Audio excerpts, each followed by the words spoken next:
Okay, folks, we are live. So for those listening at home, welcome to the Dungeon Musings YouTube channel. My name is Kevin Madison, and I will be your friendly dungeon muser today, because today we're going to do a overview of the year that was 2022 on the Dungeon Musings YouTube channel. I apologize for those. I'm about an hour late starting from when I had intended on starting, in part because I had to get some other stuff ready, and in part because I looked at last year's overview as well, and I wanted to see where my head was at.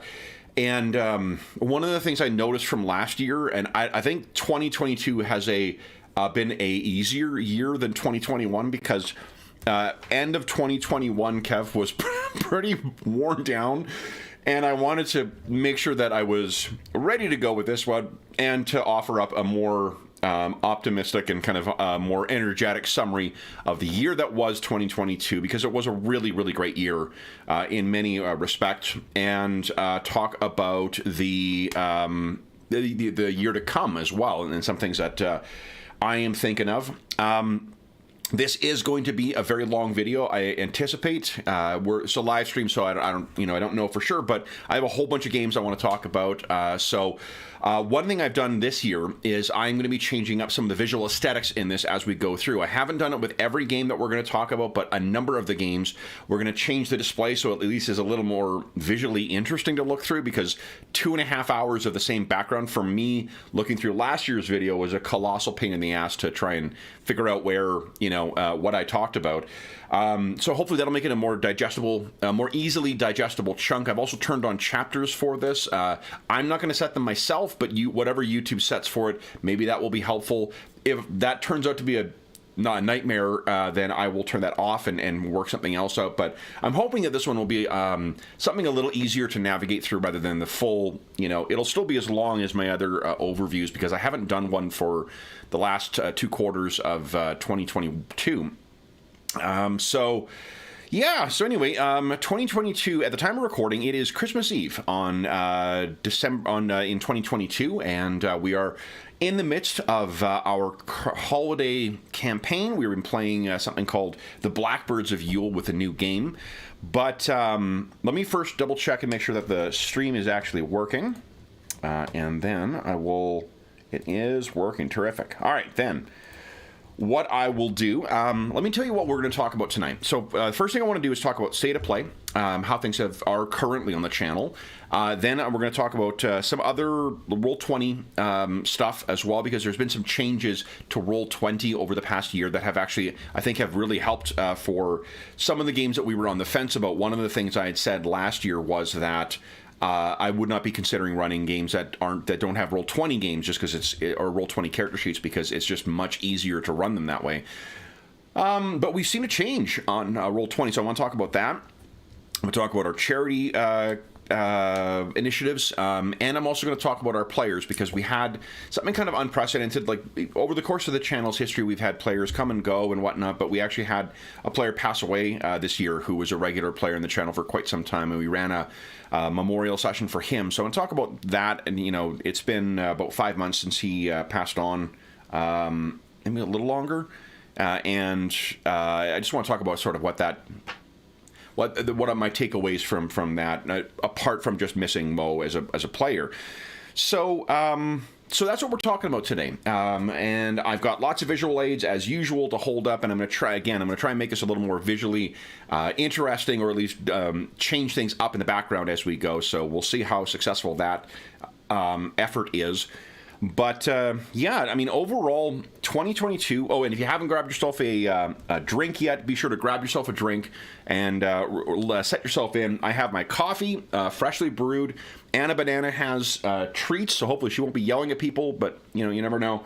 And I got a backup drink as well too, so I've got lots of ways to keep myself hydrated throughout this. So, the first thing I will say about 2022 is a huge thank you to all the players and viewers who have joined us on the channel. That's something that I really... there's a YouTuber that I follow who does these great, short overviews of indie games called Splattercat. And it's video games, so it's not tabletop RPGs. And to be honest, I don't really play a lot of the video games, but he talks a lot about game design, and it's just a really engaging channel. And one thing that happened to him recently was he was hacked. And not only did he lose his channel, his YouTube channel, his Twitch channel, his Twitter, and apparently some bank accounts. So he spent a week scrambling to get things back.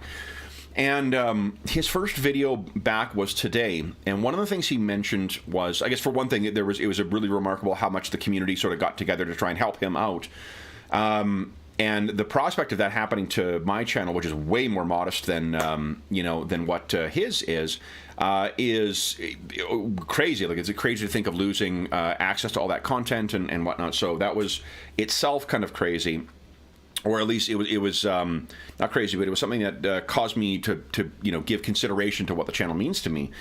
And also, it was interesting to hear his first story back. There was, and I imagine this is the case with a lot of them, his view, he always posts something every day, so it's part of my kind of morning routine. I'll pop that on like my breakfast while I'm watching it, usually. And there was a kid, I guess, in his audience who had developmental disorders of some kind, and used that to sort of, I don't know, start his day properly. And Splattercat was contacted by his mom when the channel went down, and how upsetting it was for his viewer. And it was really lovely to hear how he responded to that, and spoke directly to that player, or to that viewer for it too. And again, like, our audience is definitely much more modest than him, but I'm grateful for every single person who watches, because I assume that you get something out of this experience just like we do. One of the ways that, and I've talked about this in past, but one of the ways our channel differs from others is it's just friends getting together and playing games.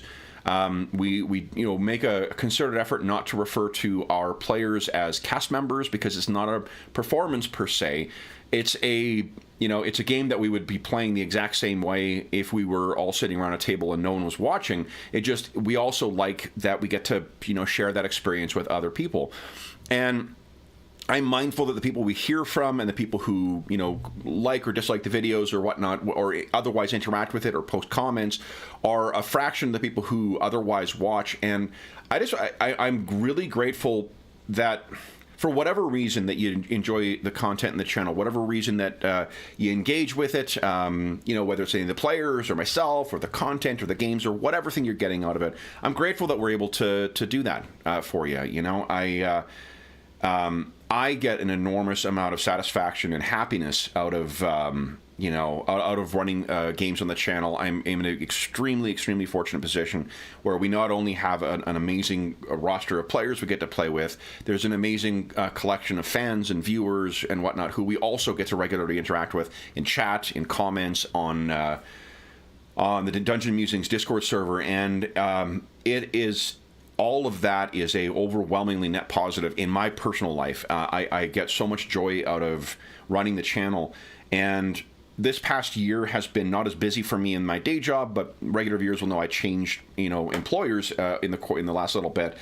But I feel like this year I feel like I'm coming out of this year just with a lot more positivity and a lot more joy and excitement for what we're going to be doing in the new year on the channel, and then with the community in general. And I'm hoping that I'm grateful that for anyone else who is getting for whatever else you get out, whether you're a player, whether you're a viewer or whatnot, whatever else you get out of the channel, I'm so grateful that we have this to kind of do together, as it were.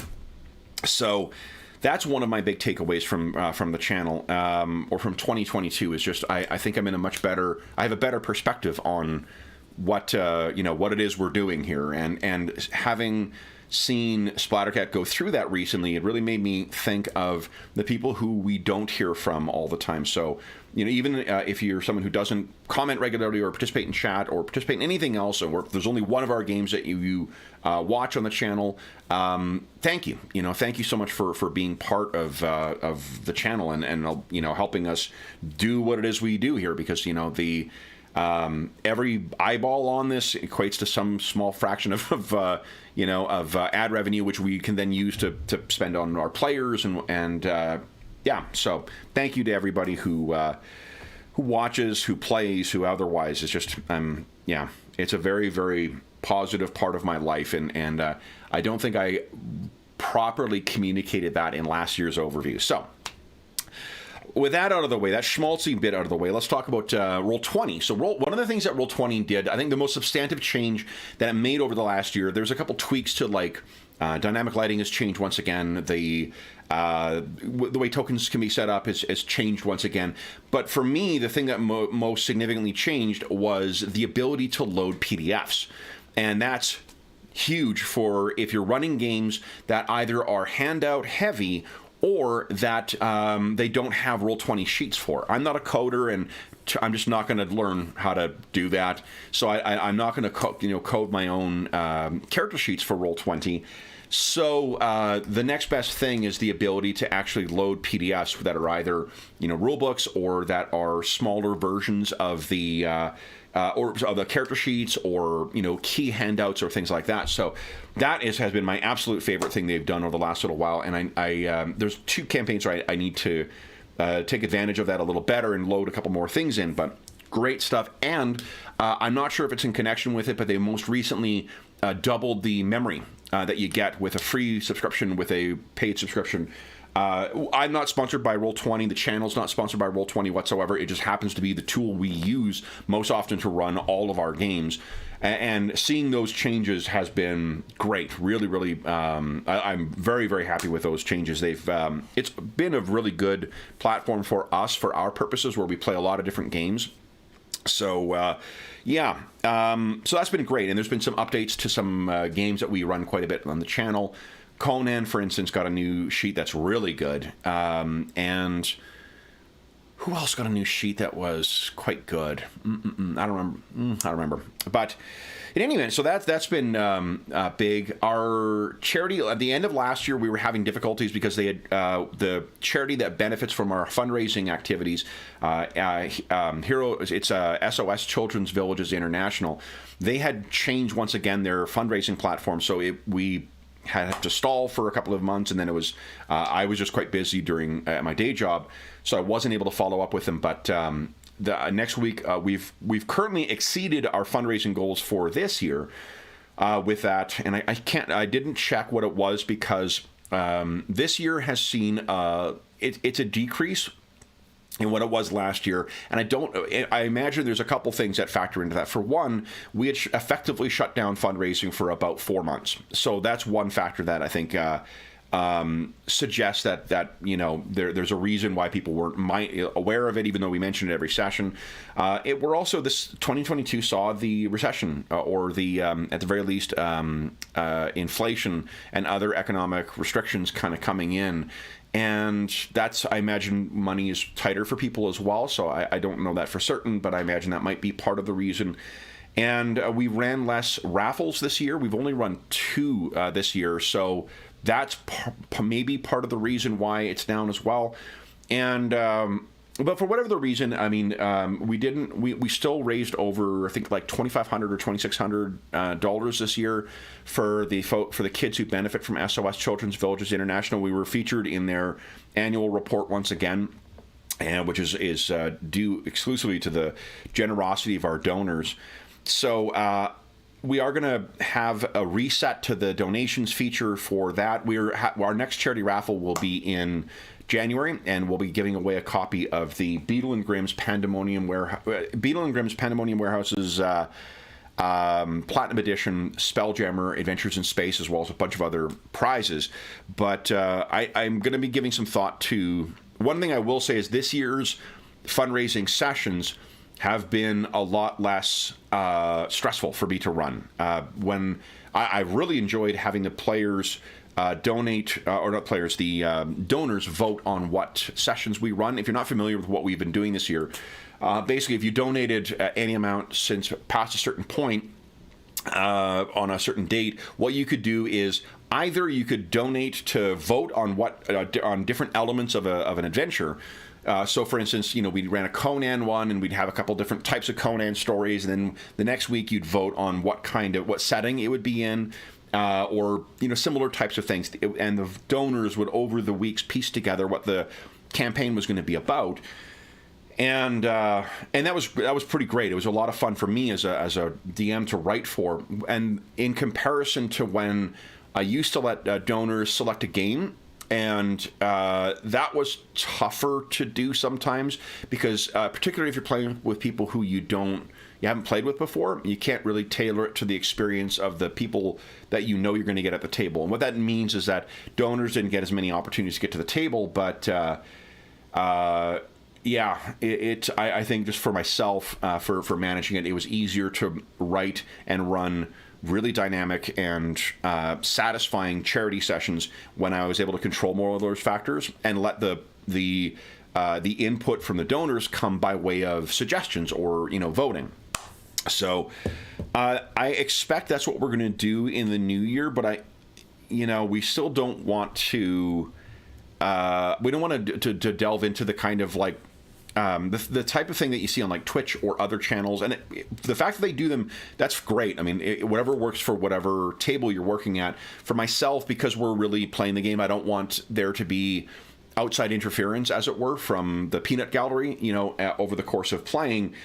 In part because, like, one of the things I'm responsible for running these games is shepherding the tone and whatever else from it. So I might change that. Maybe we'll try one this year and let players self-select for who wants to play in that kind of dynamic game. But we'll see. But otherwise, yeah, the plans are to continue on with charity initiatives. Hopefully next year will be a stronger. What I need to do is track the metrics of donations better this year than I have in the past year. There's always going to be stuff that you can improve on or pay better attention to or whatnot, but that's what we'll try for in 2023. Otherwise, we will continue on with the same initiatives. One thing that we have seen too is we've seen a couple. Backup drink is getting kicked around here. One thing that has happened is we've seen a couple more.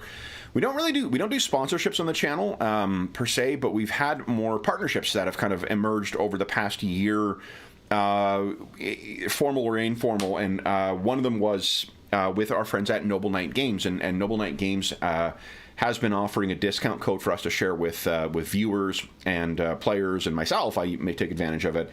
And that's been really great. The Noble Knight has been a really terrific partner. If you're not familiar with them, Noble Knight Games is a retailer out of, I believe it's Wisconsin in the U.S., but I make use of them because of my online purchases. Not only do they have a really great selection of new board games and role-playing games and card games, they have an amazing selection of hard-to-find and out-of-print RPGs. I'm launching into my outro right now, but it really is the thing that, like, I've been a customer of Noble Knight for a number of years, well before many of my other collections have been filled with Noble Knight's help with stuff they've had in. So it's been pretty cool to partner with them on this. I really, and then most recently, they actually voluntarily recognized a union with their workers. The owners recognize that. So, that is, that's a big decision to make on the part of the owners and for the workers to take that option to want to go to a vote to unionize. So the fact that the owners are taking care of their workers and the workers are organized enough to want to cooperatively, take care of themselves, I'm just, it makes me all the more proud to be have the channel associated with Noble Knight. Plus, I get to have some awesome stuff I buy from them too. They don't send us anything, incidentally. We don't have any. They independently of the channel, because I buy a lot of stuff through them, I got a very generous a very generous gift certificate from them, but that was not related to the channel or the content on here. It's just because I spend too much money on RPGs in general. The last thing maybe I'll talk about before we get onto the games on the channel is the players. So we've seen, as is always the case every year, we've seen some changes in our roster of players that are on there. One thing I should maybe say as well is that if there are changes to the channel, in particular the rosters, unless we're saying something about it, it's something we're choosing to keep personal. So if you don't see someone on the channel anymore, or someone isn't around for a bit, if we're not saying why on stream, there's a reason for that. So we would ask that you not pry as to why so-and-so isn't on the channel anymore or why they've gone somewhere. You know, life is such that, you know, people's priorities change, people's interest in certain things change, and life circumstances sometimes bring people into different places. So if someone is no longer playing with us and we've not said why, understand that either that person is not wanting to share the reasons for it, or we're not wanting to share the reasons for it. So just most people have been quite good with that, but every now and then we get a couple of things where people are spamming it on other channels, and I don't want to block the person for that, because I think they enjoy seeing that person play. But if you don't see somebody playing on the channel anymore and we don't say why, don't ask about it, please. It's just not something that if we're not talking about it, it means that we don't want to talk about it. So that said, the really unfortunate thing we saw this year was our loss of our friend Maurice Walsh, who passed away after he had a number of health issues for, you know, the entire time we knew him. But then it was unfortunately a late diagnosis of cancer that took him quite quickly. Mo was just a wonderful. We did a really fun and lovely, well, I mean, I wrote it, so it's self-serving to say it's lovely, but the players were just fantastic in it. We ran a charity, or not a charity, it was a charity session because it benefited a charity initiative I can't remember the name of the charity, but it's a British charity that helps support people who are dealing with cancer diagnosis in the UK. So it's the kind of thing that Mo likely would have drawn on. And yeah, it was a very, I mean, as you can imagine, it's tough when you lose a friend, and when you regularly have that friend present in video form, you know, as if he's there. Mo was just a wonderful presence at the table, an enormous amount of fun to play with, and we all miss him, you know, and it's something that, for myself, it really made me understand how the pandemic has forced, I think, a lot of us to adapt the way we play our role-playing games. And for myself, I mean, I'm running the channel, or the producer of the channel, so there are, you know, this is sort of for the most part, the only way I play games is online, in part because a lot of my friends are elsewhere, so I just don't play in person as much. But, you know, if there was ever any question in my mind as to the real connection I have with the friends I've made as players on the channel, the impact of Mo's passing dispelled any of those. I mean, I have great affection for everybody who is on the channel, who plays or has played, and yeah, it was a real shame to have to say goodbye to Mo, but that's such as, you know, life. And I am not only appreciative of the players who all contributed to the ideas and the memories and whatnot that went into his in memoriam session, but the outpouring of wonderful comments from many members of the community as well too. I really appreciate what everyone had to say about how Mo had, how they had, you know, experienced Mo's time at the table as well. It's really great to hear that so many. That he had a memorable part of your experience on the channel as well. So, yeah, we still have a couple of running jokes that we, you know, we ran a toast to Maurice when someone forgets to unmute themselves. We'll often do that, and it's a nice way to constantly have, you know, him in our memory. In addition to having all those games that he played with us that we have archived on the channel as well. We've also had a bunch of new players join us around halfway through the year, and that's been great. You know, it's been really great, a real treat to be able to play with a bunch of new people as well. New people always bring new perspectives and new play styles, and it's really, yeah, it's been a great deal of fun to experience some new people on the channel as well.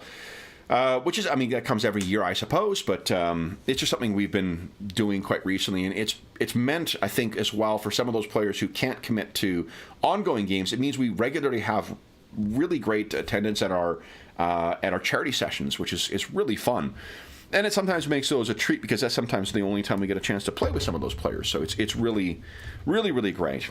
So that's sort of that's where we are. At least my initial thoughts on it. I'm sure I'll have more to say as we go here.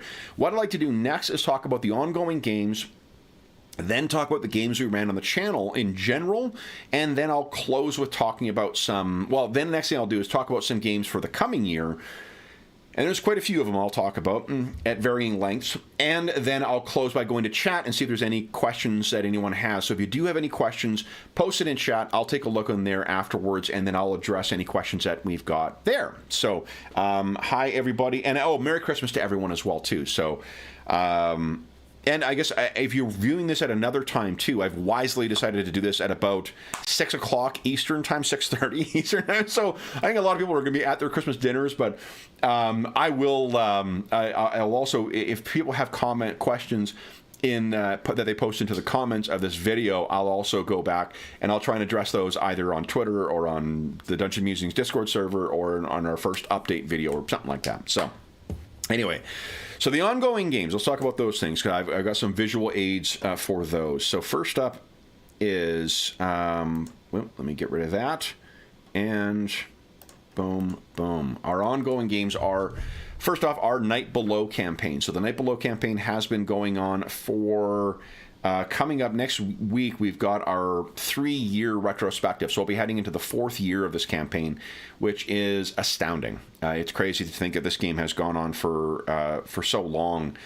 And the next oldest game we've got on the channel, I believe, is our Legacy of the Crystal Shard campaign, which has been going since the, shortly after, about 2-3 months after the, no, about 3 months after the Night Below campaign started. We haven't been playing that one as consistently as what we have been in some of our other games, but that's just due to, you know, Mo was an anchor in that campaign, so when Mo passed away, that's one player down, and it's just been difficult to have a quorum for that particular campaign. We have been doing a couple of other tricks to try and fill in things for Legacy of the Crystal Shard. But Night Below keeps going strong. You know, we started the year with a war story running using Pathfinder 2nd Edition to run I think it was a 4 or 6 week session, and then we briefly took a break from that to play an impromptu Star Wars 2D20 conversion that I did. I used Acton Cthulhu and then adapted some stuff from that to run an adventure in a galaxy far, far away. And if you enjoyed that, I'm planning on typing up those rules. It's not going to be a full, game, but it will. If you have Acton Cthulhu, you'll be able to use that document to run a Star Wars game with it, or at least an approximation thereof. So I do apologize. I've been promising to do that for 5 months or so now, and just have not had a chance to do that. I plan on doing that over the holidays. That is the one bit of writing I'm planning on doing. Apart from that, the other big development in our Night Below campaign was a change from AD&D 2nd Edition to Castles and Crusades. Castles and Crusades is a game published by Troll Lord Games, who they also publish a game called, most recently, Amazing Adventures and a couple other things. But Castles and Crusades is a really neat old school game that is based primarily on the bones of the OGL, the Open Gaming License, and the 3.5 system. And then it also incorporates this really neat idea, or this neat mechanic called the Siege Engine. And the Siege Engine basically allows you to structure a lot of the challenge and the opposition tests, anything that is going to be resisted or contested.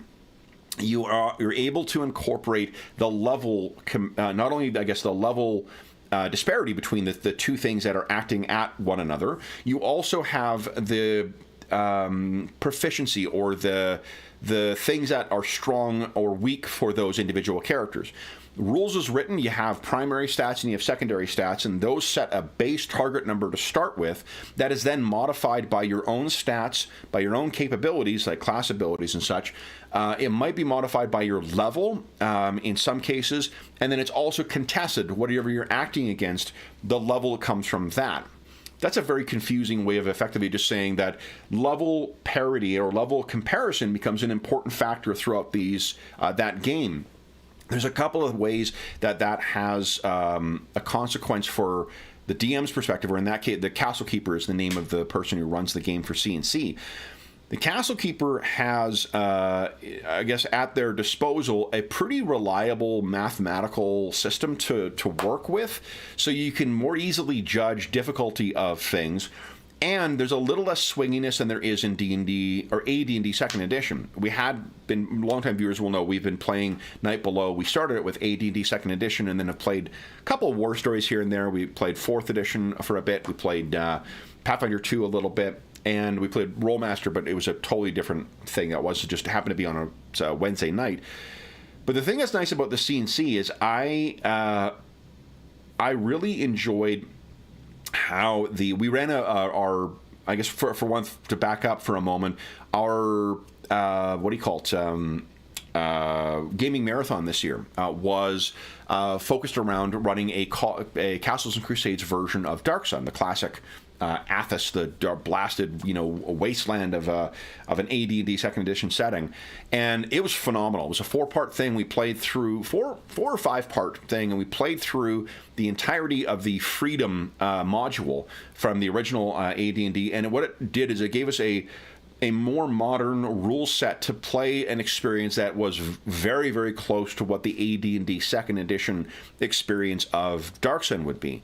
And I mean that to say, like, there is a 4th Edition version of Dark Sun that is a very cool thing, but it's not the play experience with that, and how psionics feels at the table and how defilers feel at the table is very different from how it felt in 2nd Edition. Similarly, if you use the 3rd Edition right up of that or a 5th Edition hack of it, it's going to feel different because you're using a very different...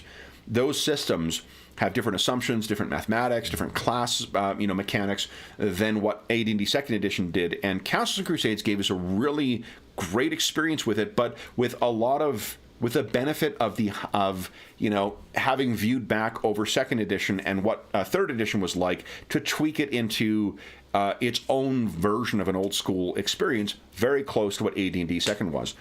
So based on that positive experience from the gaming marathon, we decided to make the switch to C&C. And I'm interested to hear what the players have to say next time, but I've really, really enjoyed this. If for no other reason, one of the things that I think is really interesting about this is the way Magic works. It feels more balanced.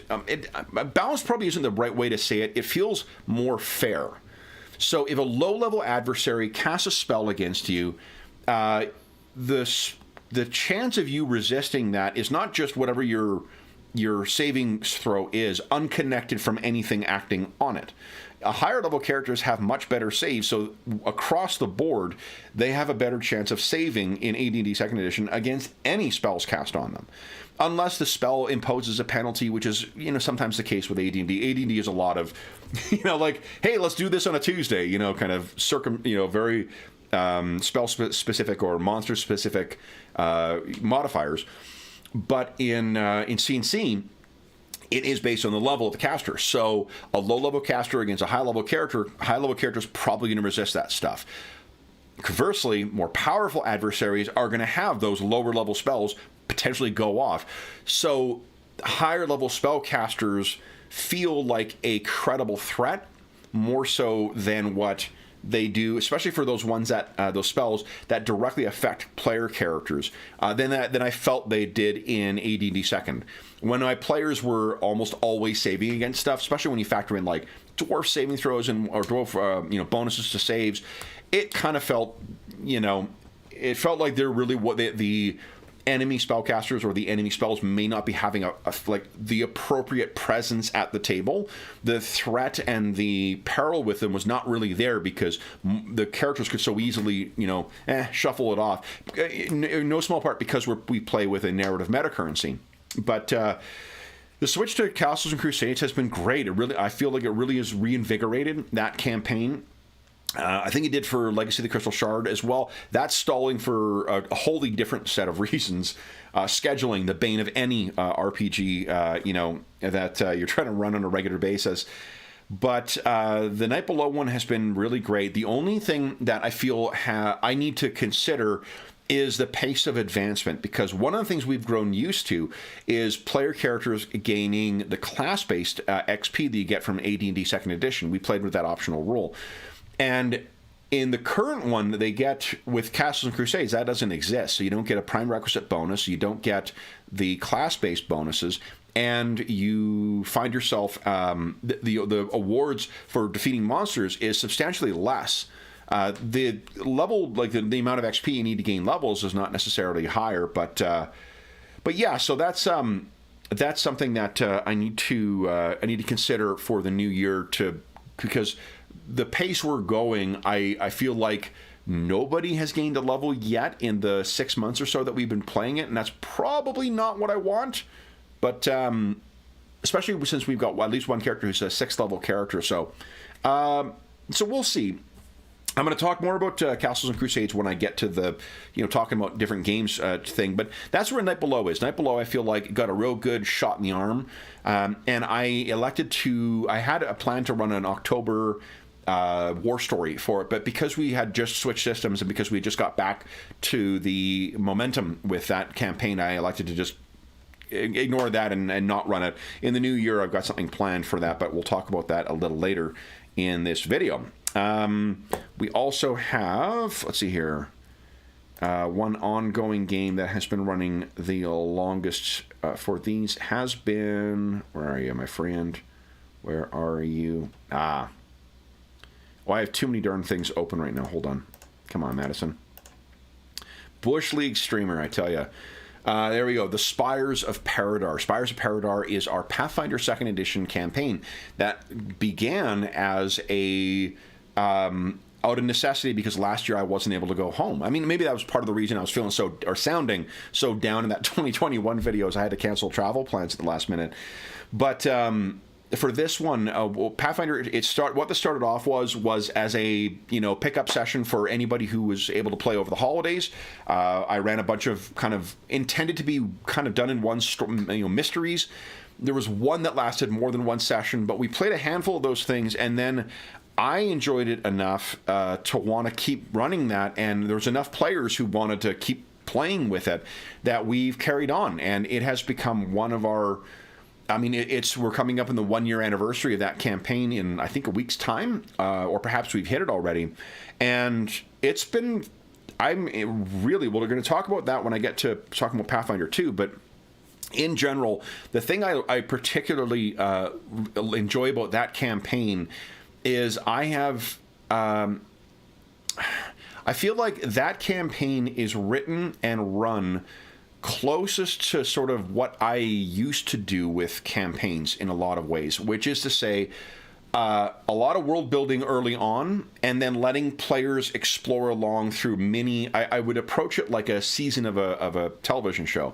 I'd have an idea of what I wanted to cover in the first season of things, and then over the course of that season I'd tease out stuff at a very measured rate.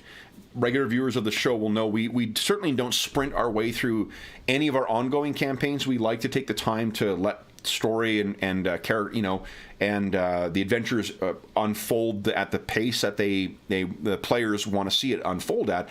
Unless it's a one-shot. If it's a one-shot or a charity session, I'll try and keep my thumb on the scale to keep things moving to the end. But for the most part, I really love letting these players feel around and stuff. And Pathfinder, I think, is only because of the nature of it's a mystery. Every arc in that story or in that campaign is designed as a mystery, but we also have personal things going on with each of the individual characters, which sometimes interacts with the individual stories. And there's bigger unanswered questions that remain from when we started in the campaign. So I feel like we're seeing in that campaign is a very textured and involved world that responds not only to what the players want to do, but also will see things moving based on what the players' actions are. And because the setting also is it's a unique setting, it's something, out of my own noggin and based on a ton of influences that I really love. Like what I decided to do last year was pick kind of like what would be my favorite thing to run for a game. And that's a really good exercise to go in. Like if you find yourself under pressure, give yourself just a little bit of time, make a list of the things you really, really love, and cram all that stuff into a game, a campaign, and see what happens. The Spires of Paradar, it feels like a game because I've already worked through the the setting so much in my mind, and it's changing in my mind as events are happening and as I'm exposed to other things and get new ideas for how to tweak or add in, new elements for existing mysteries.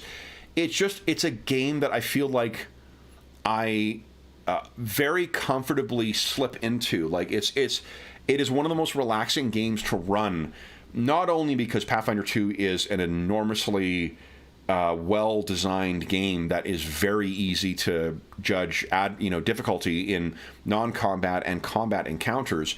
It's also it's a setting with a bunch of players who really, the thing that I love is that almost every single one of the players has said at one point or another that they are perfectly satisfied to watch what is happening to the other characters as we go through. That game is very mystery focused and very kind of like procedural, kind of like I one of the things I had in my mind was Murder, She Wrote. Murder, She Wrote was on, I don't know how long the show was on the air, but that old mystery show, they had to have a new mystery every single week, and it needed to be done and solved by the end of every episode, and it went on for years.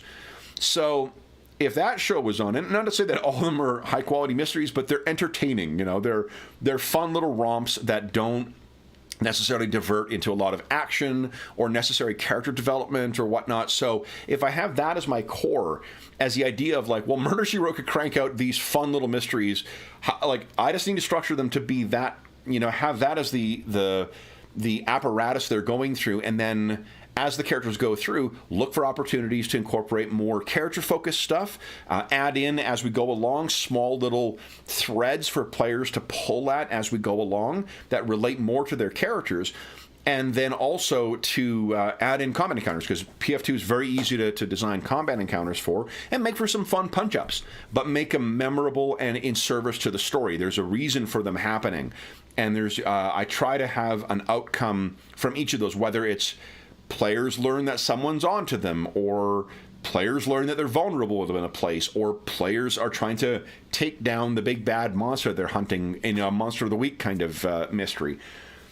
And that stuff is all that has been just so much fun to run. It is I feel like that the mixture of the game, and I mean a huge part of that success obviously is due to the players. The players have completely thrown themselves into embodying and making their own these pre-gens that I threw together last Christmas, and they've completely become their own characters, and to the point where we can all picture what's going on and what the response would be for certain characters and what they would value. And there's wonderful interplay between the characters of playful teasing between them. So it's just a really great campaign, and I love the direction that the players are choosing to go in a lot of these cases. Like it's a real fun like every session something satisfying happens because we're investigating the mystery, or something else happens, or they had a big chat with an NPC that they've been waiting for.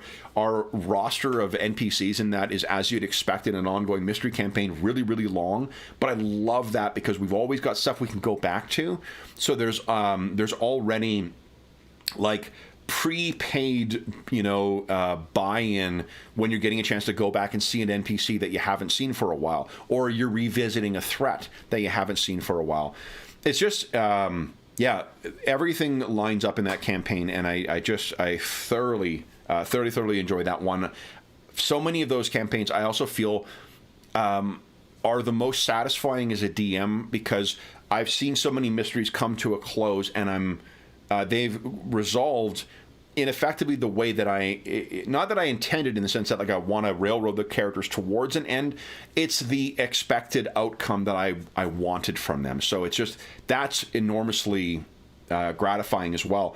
And the fact that those are kind of divided into discrete bits, I think where I intentionally name them different things. So like as one ends, I will name the next arc of the campaign, and even that conscious act of thinking of what that's going to be is quite helpful, and I think would be something I'd like to consider for other campaigns, other ongoing campaigns going forward, to give a little bit more clear communication of like, this is where we're ending one arc and we're going on to another one. It also helps that like everything that's come out for Pathfinder has been something I can incorporate into Spires of Paradar. Our approach for Spires of Paradar, if you haven't watched any of those sessions, it's a Coalpunk city. The entire campaign takes place in a city called Paradar that has a number of different mysteries in it. It's like quasi-Victorian. It's Coalpunk because it's seen from the working class perspective, not from the glittering, steampunk thing. There's lots of industrial progress and whatnot, but we're seeing it from more of Road to Wigan Pier kind of George Orwell perspective than we are from a like H.G. Wells perspective, if that makes any sense. Both of those I don't think are contemporaneous with the setting, but in addition, I've taken a page out of Eberron, and everything from Pathfinder 2 is in Paradar. So you're going to be able to find something, even though you may not see it always. Anything that's in Pathfinder 2nd Edition is somewhere in Paradar, which I like as a challenge for me because it forces me to go. One of our regular supporting characters is this wonderful Leshy character called Professor Raleigh Galberry. And a Leshy, if you don't know, it's basically a little plant person. Think of like a gremlin, but made out of plants, and they have a lot of different variety to them. That's kind of what a Leshy is. It's not a character I would ever intentionally include in it, but because I took the line of like everything in Pathfinder 2 is in there, I injected him into there, and he's been a fun addition to the to the campaign, or at least a very memorable addition to the campaign. And that one has also seen really. That campaign in general has seen some wonderful examples of how all the different parts of Pathfinder 2's mechanics are fun. We've seen some, they call them subsystems in Pathfinder 2, but it's just skill challenges. It's 4th edition skill challenges with a lot of neat new ideas put into it. And the Pathfinder 2nd Edition does a better job of incorporating, or at least making more clear and explicit connections between like the combat part of Pathfinder 2 and the skill system than what D&D 4th does. So you're able to have a little bit more variety in the subsystems or skill challenges, but we've seen awesome skill challenges in play. We've seen great combats from like, minion kind of things, waves of minion kind of, penny ante stuff, to boss fights, to environmental ideas. Anna is particularly a fan of Pathfinder or of Paradar. But yeah, like we had a great fight with a Leshy, not a Leshy, a Kelpie that was in a pond, and our heroes, one of them is aquatic, but like it was a really, it felt like the setting of the combat encounter was a big deal because people were being dragged underwater by this thing, and they weren't pursuing it under there. So, I mean, wisely, but in any event, it's a great Pathfinder. The Spires of Paradar campaign has been just great role-playing, great story, great outcome at the table, and a really great example of what I think the potential with Pathfinder 2nd Edition can be. It's just a really great system. Another one that has been very often played... Anna, who are you yelling at, Goober? No, people are coming over for Christmas, apparently.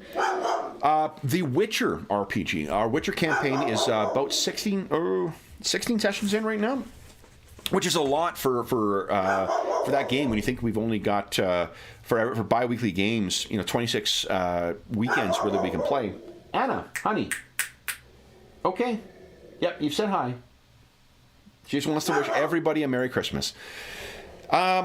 The Witcher has been awesome. We've had to take breaks a couple of times just because of people's availabilities, but that game, and I'll talk about that game afterwards, but that one has also, we've seen solid attendance in it. I haven't had to miss any sessions because of migraines or whatnot that sometimes happen on weekend games, and we've seen, I've been writing a similar campaign to some of the lessons I learned from Paradar for that one. We initially were going to play through a bunch of the pre-gen adventures, and I'm not a huge fan of running pre-gens adventures. I find them a pain in the ass. So I decided to try something that I liked with it, and we've had a couple of really fun, fun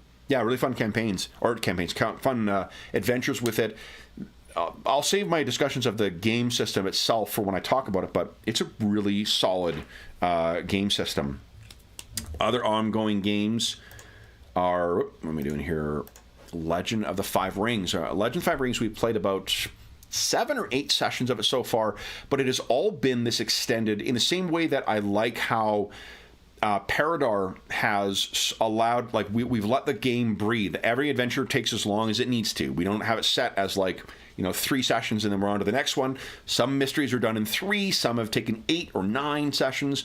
And this one has been a similar thing, and it's using the Fantasy Flight version of the Legend of the Five Rings game, and for what we were intending on that campaign, it's been great.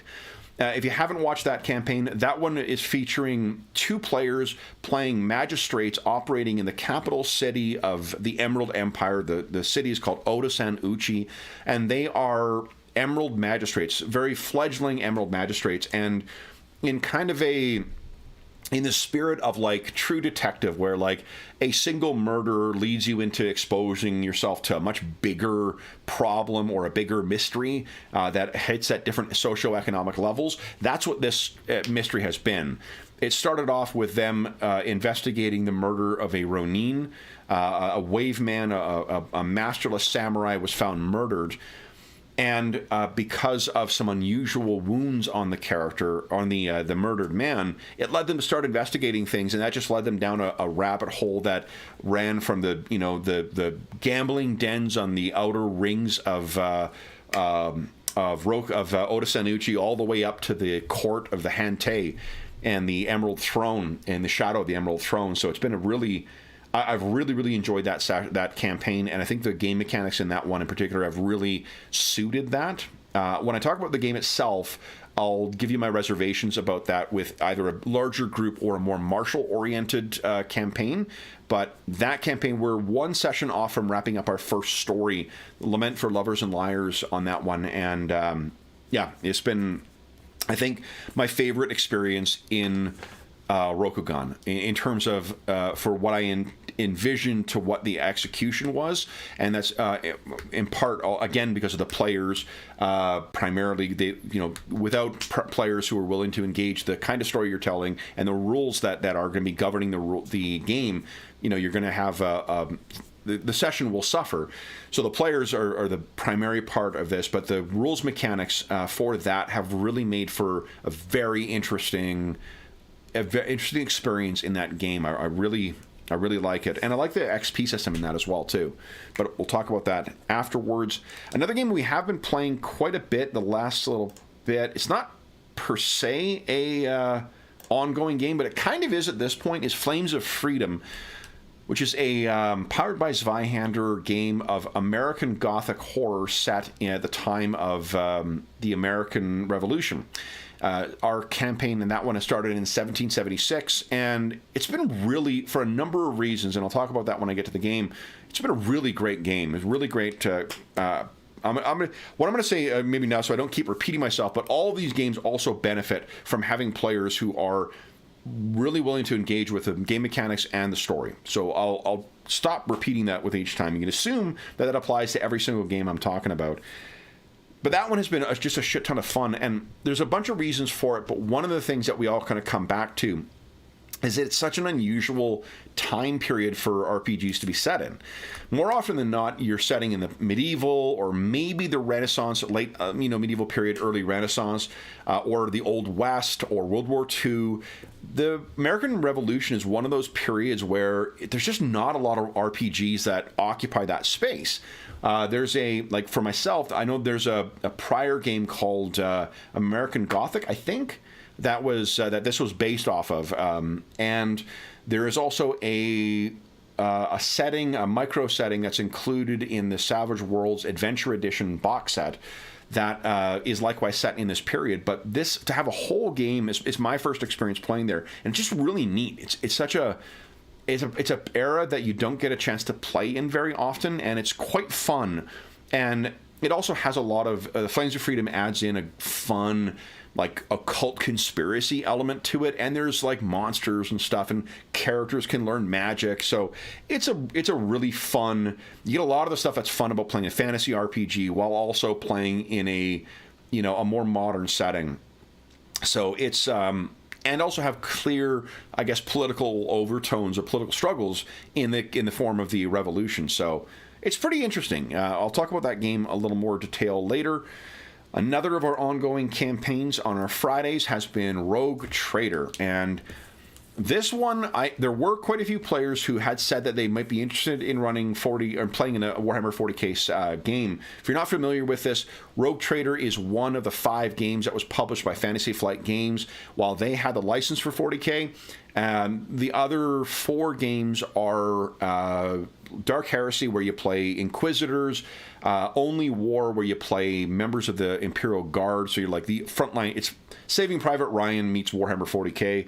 Death Watch, where you're playing Space Marines, and Black Crusade, where you are playing Chaos, Agents of Chaos, who are, facing other, or followers of Chaos.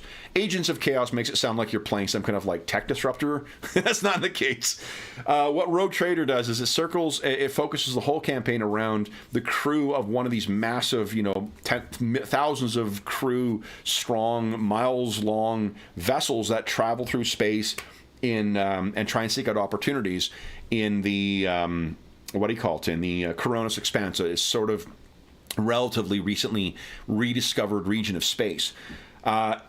It's been one of my favorite games we've run. Like I was really, for myself, the game I was drawn most to and was the most interested at first was Death Watch, and I'm going to talk about Death Watch a little later, but Rogue Trader has proven to be just a really fucking great game that plays very different from almost any other game we play, primarily because of the scale of your character's scope of influence. So by that I mean, like, you've got a whole ship you can draw on. So you could conceivably, I believe it's like 10% or 5% of your crew can be deployed as soldiers, effectively, armsmen. That means you may have at your disposal a private army of around 5,000 soldiers. And that's crazy. I can't think of any other game that you would play where you've got that kind of, you're having that kind of resources at your command. And the game has just, because of that macro scale, but also going down to the personal scale of the crew, like the bridge crew, as it were, it's just a really well-designed game that has lots of fun, different ways to play the game and interact with things. So, like, conducting commerce is a really fun interaction. Searching for information and trying to, like, track down stuff is a really fun mechanic that can be a kind of mini game itself. Ship-to-ship combat in it takes some time, but it is a huge amount of fun and very different from any other ship-to-ship combat. I find it's of the types we've played thus far, it's probably, if not the strongest, one of the strongest. I've really enjoyed, in the sense that because the ship itself is a shared resource that they have to pay for, it's different from what you get in, like, Star Trek Adventures does a good job of giving everyone a role to play in ship-to-ship combat, but it's a little different in this because you're not, you don't have to justify purchases to the Federation. You do in Rogue Trader. So, the other thing is because you're dancing back and forth between, like, travel in the warp. That's a whole subsystem that's a lot of fun to play through. So you've got all these different things that are potentially going on that are dictated by, that are shaped by the player's abilities and weaknesses, and also informed by random encounter tables and things like that. It makes for a really fun, like, it's constantly new shit you're dealing with and exciting problems that you're dealing with. It's just a great game, like a really fun. I am looking forward to seeing Death Watch as well, but I don't think Death Watch has quite as many facets to it that Rogue Trader does, only because the game is a little more focused in what precisely you're doing. You're, Space Marines as part of this elite chapter that hunts aliens, and that's what you're doing, is going on missions involving that shit. And then there's also you can add, campaign structure to that as well. But Rogue Trader just has more on offer as far as what you can do. If there is the buffet of the game experience, there are more options in the Rogue Trader buffet than there are in, I think, any of the other ones, to be honest. So that game has been really great in that, and that's also informed me on some of my thoughts of what to revisit in 2023 or run in 2023. And then our final ongoing game has been Pulp Cthulhu. Call of Cthulhu we ran that after I ran a handful of really fun one-shots with, there was Nights of Terror, I think they were called, and they were like, hour and a half sessions of Call of Cthulhu. I've mentioned this on the channel before and on my podcast, but Call of Cthulhu was probably the game that we ran the most when I was in high school. We played a lot of other things like some GDW games like Dark Conspiracy, and we played a little bit of AD&D Second Edition, but and some other like Shadowrun and some other things. But the game we probably played the most was Call of Cthulhu, and we haven't played a lot of Call of Cthulhu on the channel, and we've played a lot of Cthulhu-influenced things like Acton Cthulhu or horror games like Cult, but not a lot of actual Call of Cthulhu. And the Cold Fire Within is a pre-generated or a pre-written campaign, and the reason I wanted to use a pre-written campaign, notwithstanding my comment about not liking to run pre-generated things, is because it's a mystery. I can rely on the fact that it's a well-written and consistent mystery. Chaosium is quite good at releasing campaigns that don't need a lot of like retooling on forums or things like that. Like the adventure paths for Pathfinder, they are playtested as well too, and they're all quite well written, but routinely you see whole forums that are like, here's all the issues I ran into in this, here's some ways to fix it. So it's not that they're not runnable, it's just that they're not quite as tightly designed as what the Call of Cthulhu ones are. And in addition to being a tightly written campaign, it's also a fact that the Call of Cthulhu ones have some of the very best handouts, in-universe handouts. So you're able to hand, like, beautiful looking scrawled notes from a mad wizard or things torn out from a diary or whatever. So those things and those handouts really augment the play experience, because a lot of what Call of Cthulhu is the players reading through and trying to piece together what is going on in the whatever mystery they're investigating. And I hadn't run Call of Cthulhu on an ongoing basis for quite some time, so we've got a great roster of players who are interested in or who were interested in playing in it, and we had a couple of really good sessions with it, and then it was hard to get a quorum together for that, and hard to decide what we were going to do when we were down players with it, because it's a mystery-focused game. It means that players who miss sessions will have to do catch-up and will not have some of the pieces together. And then also when we do take breaks, it's hard for the players to remember all those key details. So we find a lot of times we're coming back and revisiting all those handouts, which isn't a problem. It's not a fault of the game, per se. But it just means because of the thing that is interesting about that campaign is the slow piecing together of this mystery and discovering what supernatural bullshittery is going on. For the players to be able to do that, they need to be able to have in their mind easy access to how some of these pieces they found so far fit together. So they can identify the holes, and then they can know where new pieces fit when they become available. And that can be a great deal of fun, and the system has thus far been really great. It's a very light touch system. The two things I am not crazy about it are, for one, the way that 7th edition, or whatever edition is the most recent edition. One thing is I'm not crazy about how they do difficulties in it, because rather than adding pluses, minuses to your score and then making your roll, it's fractions of it. So, like, the first scale of difficulty is a half of whatever you're rolling, and then the next one is a quarter of whatever you're rolling, and that takes big chunks out of everyone's skills, regardless of how skilled you are in it. And disproportionately, I think, penalizes those who are more skilled in it than those who are moderately skilled. Because once you get down to those smaller fractions, there's not a huge bit of difference between a quarter of 80 and a quarter of 40.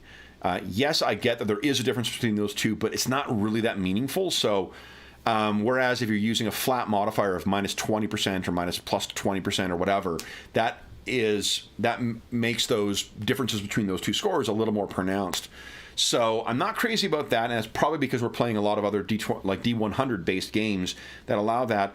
And the other thing is just really that and I guess one thing I will say is that there is an advantage and disadvantage mechanic in that can overlay, but it's not consistently applied in the adventures we've played so far. So it's not like it is a mechanic that can have a little bit of an extra impact. So you can have advantage on a challenging roll, for instance, but it's not, I don't see it consistently applied everywhere. So that's not great. There's also not anything. There are pulp talents that make your characters a little different from everybody else, but there's nothing else apart from those that allows your characters to, say, break or bend or serve as exceptions to rules that otherwise apply to everyone else. You know, the way like feats or other abilities or things work in other games that we play. So what that means is just that it is a deeply unthrilling system to play with. It is absolutely rock solid, and it does the job for it, for what it's trying to do. And I don't think it takes away from the play experience, but there's nothing about the actual game necessarily that makes us like, oh man, let's play that, you know, because I love it. We play Call of Cthulhu because it's an awesome campaign with beautiful handouts, and I can rely that there's nothing that's going to, the campaign is written tightly enough that I don't need to do substantial rewrites for stuff. So that's the reason we're playing that game, not because the system is knocking our socks off necessarily. So that's the extent of our ongoing campaigns. Let's talk about the actual games we've run on the channel. So let me switch the visuals back here. Here we go. So this year, and I did not compare it to last year because for some reason I didn't do a total of it last year, but we've run around 224 sessions this year, and we have run 23 different games this year. So when I go through the massive list of games that I talk about for next year, bear in mind that we did run 23 different games this year, so we did get an opportunity to get a lot of things to the channel. Of those sessions, the game that we ran the most was Pathfinder 2nd Edition. Pathfinder 2nd Edition represented 20% of the games we ran on the channel, which was, I don't think is a surprise to me, or should have been a surprise to me, because I've talked to some of the players.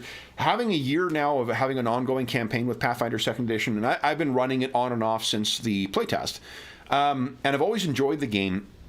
But recently, in particular, it has become, by virtue of some one-shots that I've run and by virtue of the ongoing Paradar campaign, it has become my desert island game. You know, like if I had to pick one game that I would be stranded with and only be able to run games with that game for the rest of my life, Pathfinder 2 would be it. I don't know who I'd be playing with, I guess, if it's a desert island game, so it's probably not the best way to phrase it, but I love everything about the game. I find that it has a deep enough and reliable enough mathematical background to it that I can reliably design a type of play experience that I want to see at the table, be it a skill challenge type thing, or a series of encounters, or a trap, or whatever I want to do, like whatever neat thing I want to model with it. This year I've written starship combat rules for it. I've written rules for blaster combat. We've run everything from a one shot with The Witcher to a space opera kind of session to our ongoing urban mystery campaign with Paradar, to more adventures in the Icewind Dale, like small little dungeon crawl things, and all of them have been fantastic. I really enjoyed how every single one of those sessions played out. I had a ton of fun writing them, and I feel like there's so many options, especially when I need to tweak stuff on the fly. I love that the game allows me to do that very, very easily. And I feel like each of those games, and I can't speak for the player's mind, but I feel like the play experience for the players too. One thing I found out with D&D 4th Edition is that parity of level means that your characters can feel like they're not making progress. So because there's minions at 28th level and there are minions at 1st level, sometimes I can lose sort of the difference between them. But I've never felt that problem with Pathfinder 2, and I love that Pathfinder 2, you get the full host of play experience at 1st level. We started our Paradar campaign at 1st level, and I've run a couple other things at 1st level as well. And I absolutely love that I can draw on my full roster of design things with Pathfinder 2 right from the get-go. I don't need to wait until characters get enough hit points to be able to do something, or enough skill levels to do something, or enough variety in their character abilities to do something interesting. Characters are really interesting and awesome right from the get-go. They get better, mind you, because it's a level-based game, but I just it's something I really, really, really appreciate about that game, where it's a level-based game, but I don't feel myself thinking about the level-based mechanics as much as I am in some other level-based games, where like the tiered experience, and there is, especially because of magic. Magic in Pathfinder 2 is very similar to every other version of D&D. So you're getting your fireballs at 3rd level, you're getting your teleport, I think, at like 5th or something like that. So like a lot of that stuff remains the same, so that the game itself has tiers in the sense that your characters get a bigger scope of abilities as they go up, particularly spellcasters. But it is just a man, like I really feel like I can write whatever type of adventure I could write for Pathfinder. I can write that at any given level, in the sense that I can do a mystery, I can do a action heavy thing, I can do, I don't know, different types of settings, I can do ships at sea kind of stuff. It is a very versatile game.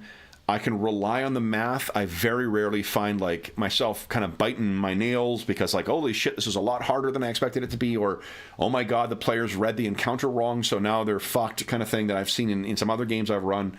That speaks more to the fault of me, I guess, than it is the game. But it is a really great game, and I find that I can intuitively tweak it to suit what I need for the play experience at the table, more so than any other game I run. I so thoroughly enjoy running Pathfinder 2. And it also does not have the cognitive load that some other games that I really like writing for have. Like, we're going to talk about Conan, Adventures in an Age Undreamed Of a little later, and Savage Worlds a little later. Those are super, super fun to run, but they are a lot more exhausting to run than what Pathfinder 2. Pathfinder 2, I come away feeling awesome at the end of every single one of those types of things. I find it moves at a great pace. I feel like the players, and this is a stupid thing to say, but I feel like the players have fun playing that game every time. That you have fun things you get to do with your character. You have fun things you get to make decisions on that are not easy, because of for those who haven't played Pathfinder 2, has this really great 3-action economy, where every character has 3 actions and 1 reaction per turn, and then they decide how they want to spend those actions. And it is intuitive, it's quick, and yeah, it just makes for a really fun experience at the table. You can and you can run it, with a grid. You can run it without. Our Pathfinder Paradar, Aspire's Paradar. I think we may have used a battle mat once or twice, but we may have gone the entire time just doing Theater of the Mind. Because that's the nature of that type of game. So it's also just because you've got, it's got the Pathfinder name on it and you think of it as a 3.5 game, it doesn't necessarily mean you have to run it with a battle mat. I think there are obviously advantages that come with that, but that's not endemic to the game. That's any game that has a codified kind of like how much you move per turn, how far away stuff is, that always benefits from it. So yeah, PF2. Fantastic. So it's unsurprising to me that was the top one. Second one, perhaps also unsurprisingly, at 15% of our sessions, a little more than 15%, was Castles and Crusades. Castles and Crusades was the second most run game on our channel. Likewise, does not surprise me. We had a lot of really good sessions. The Dark Sun campaign was a shit ton of fun or the gaming marathon. And Night Below has really felt exciting with that. I've been able to come up with some pretty fun, and by fun I mean fun to design and run, but fun encounters and things like that. And I can also do more. I've rewritten a whole spelunking set of rules for use with Castles and Crusades, and some other stuff like crafting and whatnot that are just I think have have added some fresh blood, to our Night Below campaign. So that's been, for myself at least, I feel like I've been really reinvigorated. And I likewise too, I think the players, there's certain things that have happened to their characters from the transition from one to another, where they've commented about how like they really like having this stuff on there. That kind of, the thing that I feel that Call of Cthulhu might be lacking. And I don't mean lacking like it should be in the game, but like the reason I'm finding it not as exciting as some other things is because there isn't those other ways your characters get to break the rules that other characters do not, that you get with in Castles and Crusades. It's with the optional advantage rules, which are kind of like feats, or fifth edition feats kind of. And then finally, the third most run game on the channel, I was a little surprised by this, is The Witcher. I don't know if that speaks to us having run quite a few different sessions, but that has been the Witcher took the place of our Astonishing Swordsmen and Sorcerers of Hyperborea campaign, and it's a really, really well designed game. It's a lot of fun. The combat system is chewy, and it takes time to get through stuff, and can have some very unexpected results. And there's a couple parts of the rules that are a little fuzzy that could benefit from maybe a second pass of design or a little more fleshing out. In particular, the healing systems, the healing mechanics are really interesting, but it's not quite. I think they could use a little more meat on them, the way that the combat system has some great meat on its bone. But yeah, Witcher has been the next thing, and that's only been that ongoing campaign, which says a lot for how often we've been able to play that, and how regularly, and we've been regularly awarding XP, so characters have been seeing themselves advance, and we're moving towards a bit of a sandboxing segment or leg of that campaign in the new year, so that's going to be a lot of fun. We've seen, while that game has come out, a couple of really interesting expansions to the through DLCs for that game line, but we haven't actually seen a new book come out for it yet. Just before this game came out, there was a magic book that was released, and there was a monster book released before that, and then there was this adventure book. But I'm really looking forward. There's apparently a world guide that they're working on, and that has been delayed because of the announcement of the next Witcher video game. So they don't want to put out a world guide that is then immediately invalidated. But I'm really looking forward to the next release for The Witcher, only because I want more stuff. I'd love to see a monster design set of rules on that as well, because I'd like to start making up my own stuff for that game. But it's a really really fun game, and the players seem to have been really enjoying what the characters are capable of. I'm looking forward to exploring more than just the combat system with this, and trying to take more advantage of the crafting mechanics with this next leg of the campaign. But yeah, so that. Otherwise, the other games we've run, let's see here, the ones that have seen quite a few sessions, The Witcher, obviously, Legend of the Five Rings, Advanced Dungeons and Dragons, 2nd edition. And I had a brief period where we were playing Dangerous Journeys as well, too. Dangerous Journeys was, if that one feels like it had a bigger footprint than it did, I think we only actually ran 5 sessions of it this year. Dangerous Journeys, if you're not familiar, is a game designed by Gary Gygax. After he was terminated or separated from TSR, and after he did Cyborg Commando, he did this Dangerous Journeys game. It was a game that he designed and ran for his private group for about 6 years, apparently. And it's a really, really interesting game. I'm going to talk about that when I get to the games in a moment here. But that game, I feel like the last session, I rewatched the last session we played of that. And that last session, I felt like we really had got a handle on how to approach learning that game, because there's a lot to learn about it. And then I can't remember why we didn't carry on with it, but we got distracted by something else and didn't carry on with it. But it was 5 sessions is the only ones we got to it. Maybe because my head was in the game more throughout that, and just it really got a hold of my my interest for a while. But anyway, that was a game that chewed up 5. And then there are, let's see here, there are 3 others that I want to mention. We only got one-shots out of them, but I feel also they had a bigger footprint than what the one session did. Maybe because we were talking about it behind the scenes more.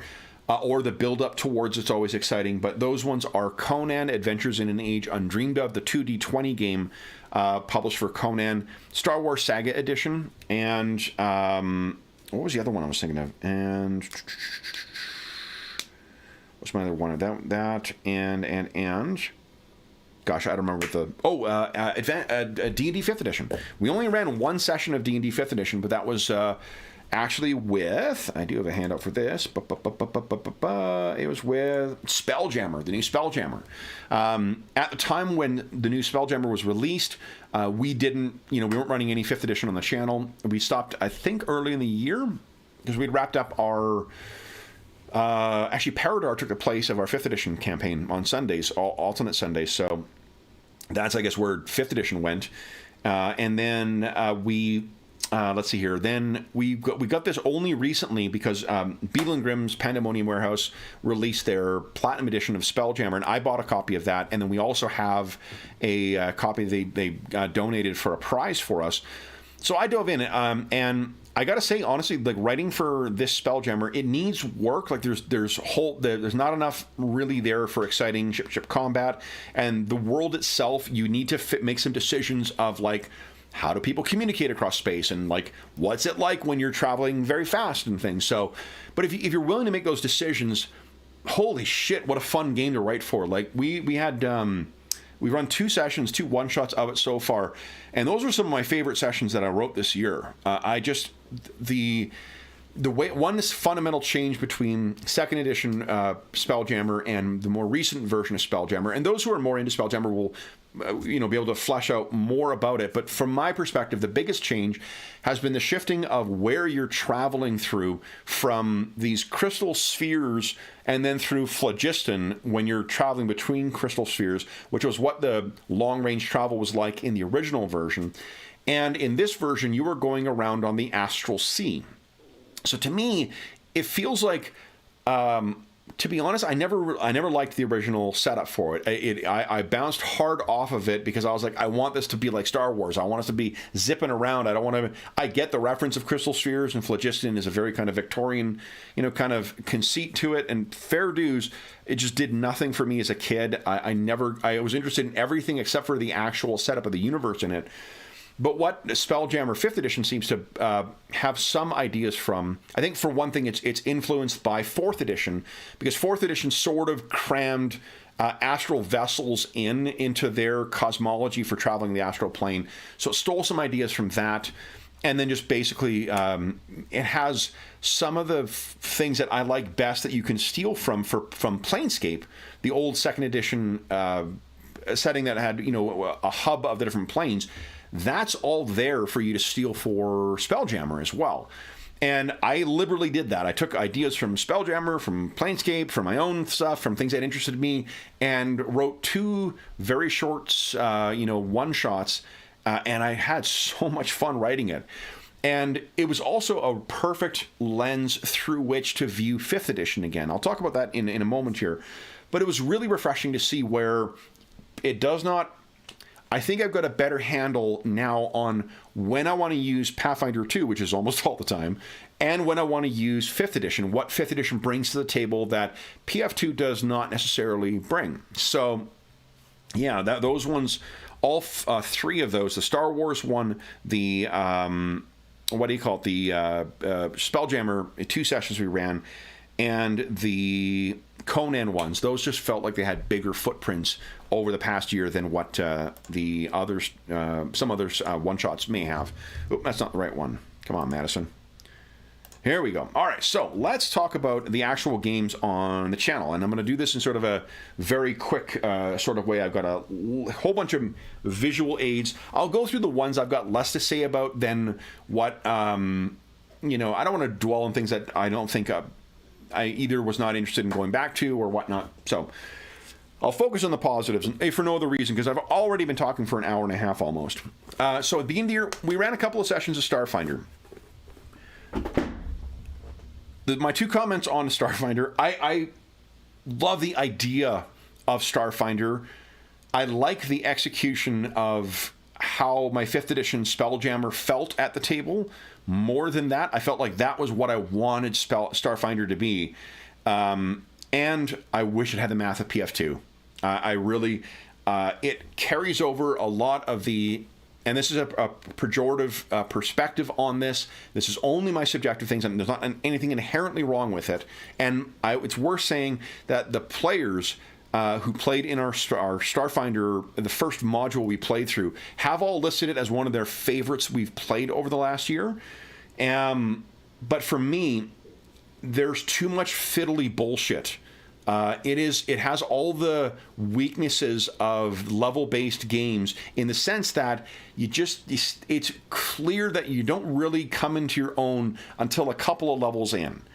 Then you feel kind of like you're competent, and then there's some advancement too, but it's just there's so many great options for you to choose from in it. It just feels like the character sheets get so messy with rules and whatnot. It is a game that I would love to be playing as a high-action Star Wars-esque, space opera with great magical elements to it and some brilliant, unique additions where technology is interfacing with magic in such a very, very cool way.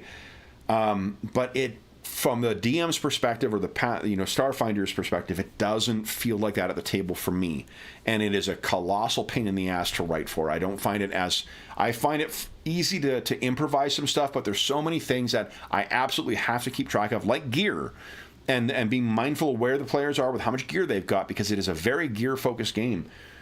Whew. I would love if there was this. It would be an easy fix. There was something where you could just ignore the gear modifiers and have something like the Pathfinder 2 options from the Game Mastery Guide, where the players could just get flat modifiers, double their damage for their weapons or whatever else, and not worry about gear whatsoever, and just focus on gear that is interesting, that lets you do neat shit, like, deep diving suits, or, I don't know, like whatever, the neat kind of stuff you see in sci-fi settings. So, that's Starfinder. I'm still getting everything that comes out for it, because I think I still love the idea of the setting. It's just, especially with the experience we had with Spelljammer, I was like, this is kind of what I wish the system was. I also find the Starfinder ship-to-ship combat is the most dull as dishwater experience that it feels like fucking Starfleet battles. It might as well be that or like Battletech, in the sense that it feels like it could have been designed in the 80s. Yeah, even the expansion book they added to it, all it does is add more rules to it. I don't feel there was any effort to try and jazz it up and make it feel more dynamic. And there's nothing wrong with it. It's exactly the game they intended to be. It's just not what I want from a space, experience.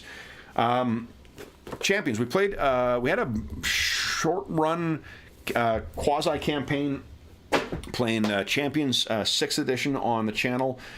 I really love the idea of Champions, and I love the idea of Hero System, but I think it's time for me to reconcile that.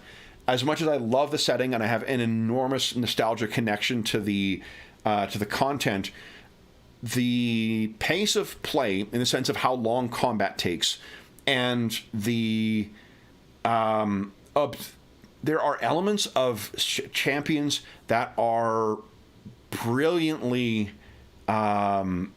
they're almost sublime, in the sense that they flawlessly and intuitively play out at the table, and there are other times where it feels as as artful as an engineering textbook, and that's the play experience, not the design of characters or anything like that. And I just don't think, for where my sensibilities are now, that for a proper full team superhero experience, that is not going to be the game that gives me what I want. I just need to accept that there are aspects of the game where the play experience can be so fun and so great, but the fact that a fight with, and this is not a fault of the game, this is the game acting as designed, but the fact that a fight with a bunch of minions takes as long as a fight with a supervillain as it does for anything else, and that there isn't any clear, I don't know, as I say, there's not clear any design rails in it to help balance encounters, but I don't know, I think there is in that game, but yeah, we had some really, really, really fun individual sessions in it. but the pace of play in it, even when we introduced an extra NPC in things, or when we had multiple players, it feels it's too clunky. Not in the sense that it doesn't play out. Clunky is not the right word.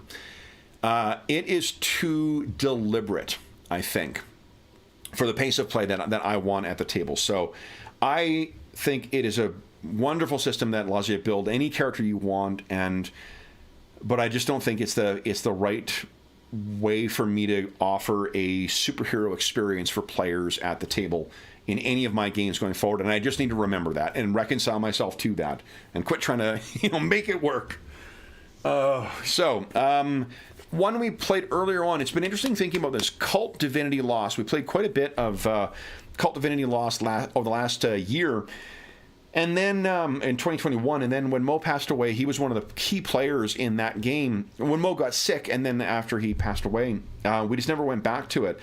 But Cult offered, I remember now that Cult offered some of my very favorite single sessions, because it's the only story game that we have run this year, in the sense of like story game versus simulationist game, or traditional game. And an interesting contrast between this and Call of Cthulhu is, because this doesn't follow a scripted thing, and for those who aren't familiar with Cult Divinity Lost, it is a horror, modern day horror game, very pitch black in content. This game screams content warning for reading, and it strongly encourages you to select what content you want to include in your game, because it will be objectionable to very likely at least some people at your table. So you need to be you need to shape the type of play experience you want. You can't avoid that if you're reading it, but I love the mechanics in this game, and I thoroughly enjoyed running this at the table for everyone we've played for thus far. And this is a game where the gameplay, in addition to the setting, the gameplay is the thing that really gets me excited about playing it, and the thing that makes it fun to be at the table, as opposed to Call of Cthulhu, where it's the story. And that's intentional. I think that's where those games are. So there's a mystery that you're going to go through and solve as you go through Call of Cthulhu, and there's interesting things that happen along the way, but the primary focus is the path along solving those mysteries. This is the gameplay. The gameplay is the thing that makes this very exciting to go through. I need to maybe do another one-shot on this, or a single session, just to play around with it, because I haven't got it back to the table in a very long time, but it is one thing that is challenging, I would say, with that is because it is so oracular, it's very hard to plan for what the outcome of a campaign is going to be, or the outcome of an adventure. It really, I feel, works best when you just sort of play to see what happens. So maybe a one-shot probably is not a good idea with that, unless I'm driving everyone towards an outcome. Another game we ran on the channel, only a one-shot, unless you're counting our Star Wars sessions, was Acton Cthulhu 2D20. This is Modiphius Entertainment's most recent RP. No, it isn't. Dune might be more recent. One of the more recent games. This is my favorite implementation of the 2D20 mechanic. I absolutely love running this game and writing for this game, and I feel... it's been really, really fun.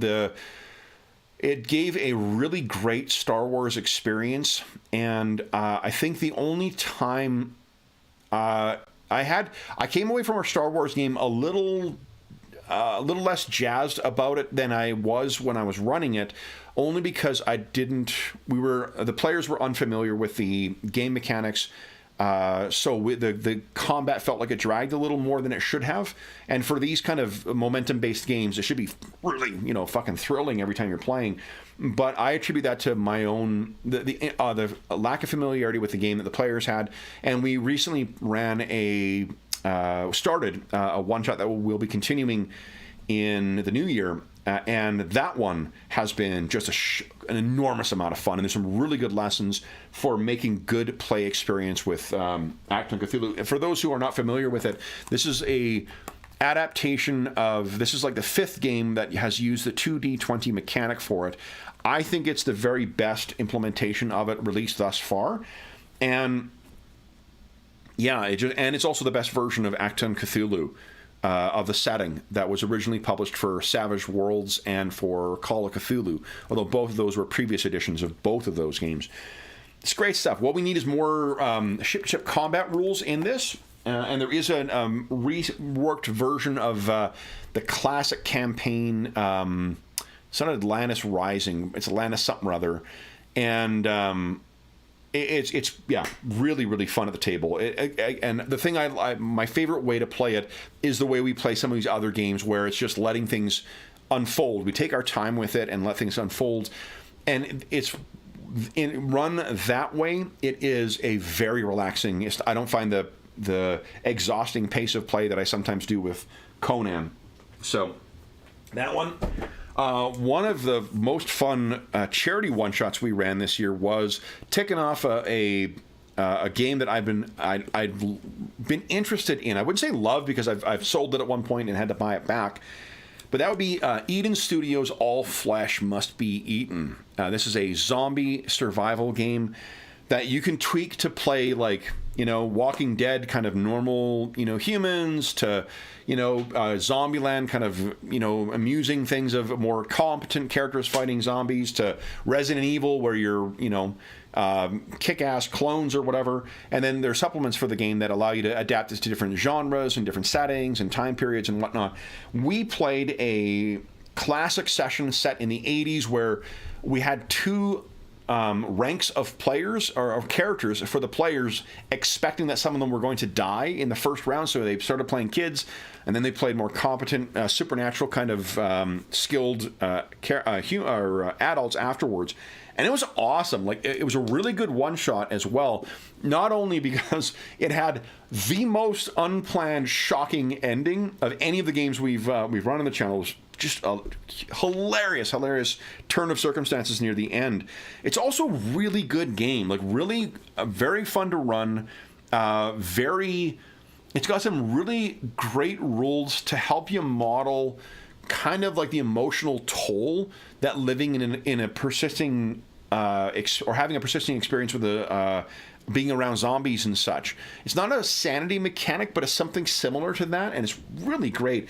It's also eminently, because of if you have access to the other supplements, like you can zombies in space, zombies in Star Wars, zombies in Lord of the Rings, zombies in the Revolutionary War. Whatever era you want to set something in or setting, you can find something like that. You can find the tone if you want to run a pulp adventure thing. It's a great, really, really great game that knows precisely what it wants to do and executes it exceedingly well. I really liked the Unisystem as well. I felt like it was very fast on its feet. The Unisystem is the proprietary game mechanic that drives this and several other games published by Eden Studios previously, including like the Buffy the Vampire Slayer game, the Angel game, Army of Darkness, Witchcraft, Terra Primate, and Conspiracy X. So, yeah, really great. Very, very fun session. Tons of laughs. We made a huge roster of players with that. Next up, work on our one-shots here. Savage Worlds. Savage Worlds, oh boy, do I have mixed feelings about this game. I love the supplements for this. I love the gameplay of it. I have a shit ton of fun when I run this game. I still don't know why. I think the reason I don't run this on an ongoing basis is in part we just haven't got momentum on one of our games yet for this, and also because I think because I'm mindful of there being a hard cap on your level of experience. Like run as written, you're supposed to award like one advancement per session you run. And it's a tiered game, which allows you to gain access to different skills and whatnot as you go up in tiers. There's only like 4 tiers in the game, so that's like 16 sessions, and you're at end game. And the characters who are more experienced are substantially more powerful than lower level characters in it. So this is a game that is a hell of a lot of fun to write for. It has, perhaps even more so than Pathfinder 2, just a really robust set of mini games and sub mechanics that allow you to gamify so many fun parts of the game. It's also just like the card-based mechanic in it is so much fun. I think I say this every year when we do it. I genuinely don't know why I don't run this more often for ongoing games. We had a lot of fun 2 years ago at our gaming marathon for that, because we used Savage Worlds for that. It's just, it is such a fun game, and the outcome. The feedback I get from players from the way they play their characters too, it feels so much more cinematic than almost anything else we play as well. I think the only turnoff for me is the swinginess of the dice because of how exploding, because you roll a lot of dice in it and they explode. We've had one quite bad experience where players just got 2 years ago, they just got slaughtered, and that was my fault, and I feel like, because I wasn't giving the characters enough narrative meta currency. So it is I don't know, maybe I'm scared of running it on a long-term basis and having characters all die. That's a silly reason to not run a game, especially when I could house rule it. But we're going to talk about Savage Worlds in a moment. It is, I love it. And more so than almost any other special edition, this is my absolute favorite special edition because it's great to use. This is my favorite. This is the limited edition version you can get of the Savage Worlds Adventure Edition core book. It feels great to use as you're at the table. A lot of other special editions, they're just too precious, or they don't, I don't know, I feel like I might damage them, so I want to use other ones. This is one of those ones that's an exception. Traveler Mongoose took a lesson from this, and theirs is likewise. I love using this one to design stuff. All right, let's talk about other one-shots. Conan, Adventures in an Age Undreamed Of. A channel favorite. No joke, because it's one of the games, when we run it, we see the most upticks in views for sessions. Also, a favorite of many, many, many of the players, not only the setting, but the game itself. And now a dead game. The Modiphius has lost the license to the game, so they are not producing anything more for it, which is a shame because there was one more left to go on their product line, but it has a very robust product line, so you can cover any kind of Conan game you'd want to run with it. Our session was crazy exciting. The last one-shot. This is another one of those games that I think, because I always run it like a one-shot and I want to be done in one for it, I allow the pace of play to also add into how exhausting the game can be to run. So what I'm looking forward to exploring is, we've all agreed our next, because it'll be our next gaming marathon for 2023 will be in June, and then August, I believe, is when they stop selling. They cannot sell anything further for it. So we're going to send this game off with a bang. We've had an enormous amount of fun with this. I've also stumbled on something that not all of my players love, but one thing that I'm not crazy about the sorcerer mechanic in this. It's always sort of rubbed me the wrong way, and I finally put my finger on it. It's not because I don't like the sorcery rules in it or because they're broken. It's because I don't like player character sorcerers in Conan, full stop. There's not a single, I can't think of a single story written by Howard where there's priests who work with Conan. In Phoenix on the Sword, there's one of the priests of Mitra, I believe, who works with him. But there's not like good guy sorcerers in it. There is in some of the supplemental stuff or the inspired by materials, but what I decided in our last session was, I'm like, you know what? No sorcerers. We're going to see only heroes. And it was great. It was a great session, and it felt like lots of variety between the different characters. So I might continue with that going forward, just because I just don't like... it's irreconcilable to me that sorcerers don't end up in corruption.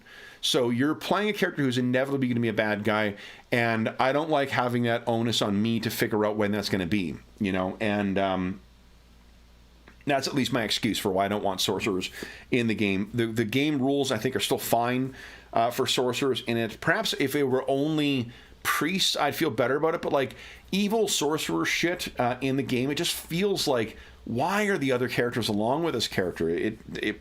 Conan would come and punch that guy in the face, or gal, or whatever. So, but great game. It is a shame that it has come to an end, but Modifius truly, I think, had an opportunity to say everything they wanted to say about it, and I'm really looking forward to diving back into this game to design something that's going to be run over a full weekend for it. Call of Cthulhu, I think I've already said everything I want to say about Call of Cthulhu. I do really like the Pulp Cthulhu rules. There's some great rules in this for luck. That is great, and the talents. See, every character, what the Pulp talents are, or like I said, they're the ways, if you're not familiar with Pulp Cthulhu, it just bolts on a set of rules that allow characters to be a little bit more competent. Like your stats are a little higher in it, and then these talents allow you to break the rules. But yeah, I'm telling them. But they are very underwhelming. The things you get to do are not. They don't feel quite as pulpy as what some other pulp things do. They're fine. Like, they definitely work, and they definitely keep your characters grounded, but I don't know. They didn't, for what we've seen at the table thus far, they don't feel like they offer that really substantial opportunity for spotlight control, or, thematic space at the table to be like, oh, I'm the chatty guy, or I'm the whatever guy. And maybe that's just because we haven't played enough, but haven't been crazy about it. At least it's at least in contrast, it's not that it's broken or doesn't work. It's that in contrast to some other games, like Adventure or like Savage Worlds or like Leagues of Adventure, it feels like there's other games that might be more fun. So, Legend of the Five Rings, 5th edition, my favorite RPG for Rokugan, full stop. Hands, like, by a country mile, my favorite version of the proprietary dice mechanic from Fantasy Flight, and my favorite version of Five Rings. It's a game, just like the setting I adore and have for a very long time. I'm really enjoying the mystery. This game has given us the game architecture to play a really fun, rules-driven exploration of this mystery and the setting and the cultural dynamics in between the different casts in Rokugan, and play a fun, pulpy mystery. But it also, I don't know, like the game mechanics in it. It's one of those games where I love learning more about how the game plays out, seeing it play out at the table. Because there's certain things where you don't, they're abstracted enough, or they're dependent on outcome of dice rolls, where it's hard to just picture. I should have the wrong, hold on, if I'm talking about this. I just said I was going to have visual difference, and then here I go, getting caught up in my own nonsense. Where are we here? Here, Five Rings, boom, there we go. So, yeah, this is just, it's so interesting, the potential outcomes and the potential purchases. What I will say is that with 2 players, it's a very, very good game. There's great conversations between the players. The players who are talking about the outcome of their individual dice rolls. It's not making the other player sit back and just watch someone talk about game mechanics for a long time. Honey! Anna! She wants to wish everybody Merry Christmas. I know. So that is that's fantastic. It's a huge strength of the game because you get back to the others fast. I'm not sure how it would work with a group of 4 or 5. I think you would have to have players who are okay with a more deliberate pace of play that is required to talk about the outcome of dice rolls. That's just a necessity for many of these, at least in the Fantasy Flight games. There is always an aspect of interrogating the outcome of a roll, deciding how you want to spend your resources, and then seeing what the outcome is. And this game requires that, but it's fun. And I think fun in a way that is different from any of the other Fantasy Flight games. It is, I expect, having read it but not run it yet, I think it's going to be similar in play experience to what, you know what it's similar to is Star Trek Adventures, Well, I was going to say Dishonored, which is a 2D20 game released by Modiphius, or Dune, another 2D20 game that is released by Modiphius, or John Carter, also by Modiphius, 2D20 game. All of those three ones, they have abstracted the game mechanics to a higher level, so you're getting to have some really interesting interrogation of the fiction and a scene in order to make those game mechanic decisions, which this one does. Which also means that it's not going to be, if you want to play a character who gets into, like, you want to play a samurai game where you're hacking down undead and shit like that, there are better versions of this that would offer a better version of that experience than this, if only because the pace of play is going to be more deliberate with every dice roll than what you would get with, say, the Adventures in Rokugan book that uses 5th edition as a model, or any of the previous versions that have the exploding dice mechanic. I think you could, in a smaller group, make for the narrative would probably be different for it, but I don't think you get away, because you have to interrogate the dice mechanic results. You have to be okay with that deliberate pace of play, which would slow down with the more players that you're adding in. I think that what this does is, like a lot of heavily architectured game systems where there's lots of places in play where there's game mechanics, so like exploration has game mechanics, and social skills have game mechanics, and travel has game mechanics, and combat has game mechanics, and large scale warfare has game mechanics. It covers a lot of real estate in where what your play experience is like. It has the upside of having comprehensive rules for all those things, which inevitably has the downside. So it's definitely not going to be for everyone, or even for every size of party. But it can offer a really, really great personal experience that feels fully fully inhabiting Rokugan in a way that no other version of the Five Rings RPGs has for me. So, yeah, really, it's just a fantastic game, and it's one of those, another one of those ones where the time just flies by because you're talking about the mechanics, you're talking about the outcome, and seeing the story unfold, and it just, the sessions are over so quick because you're engaged the whole time. What other one-shots do we have here? Oh, yeah. Here we go. Let's talk. Gary Gygax. So, Dangerous Journeys. These are the two core books for the only ones released here. We got Mythos, and Mythos Magic.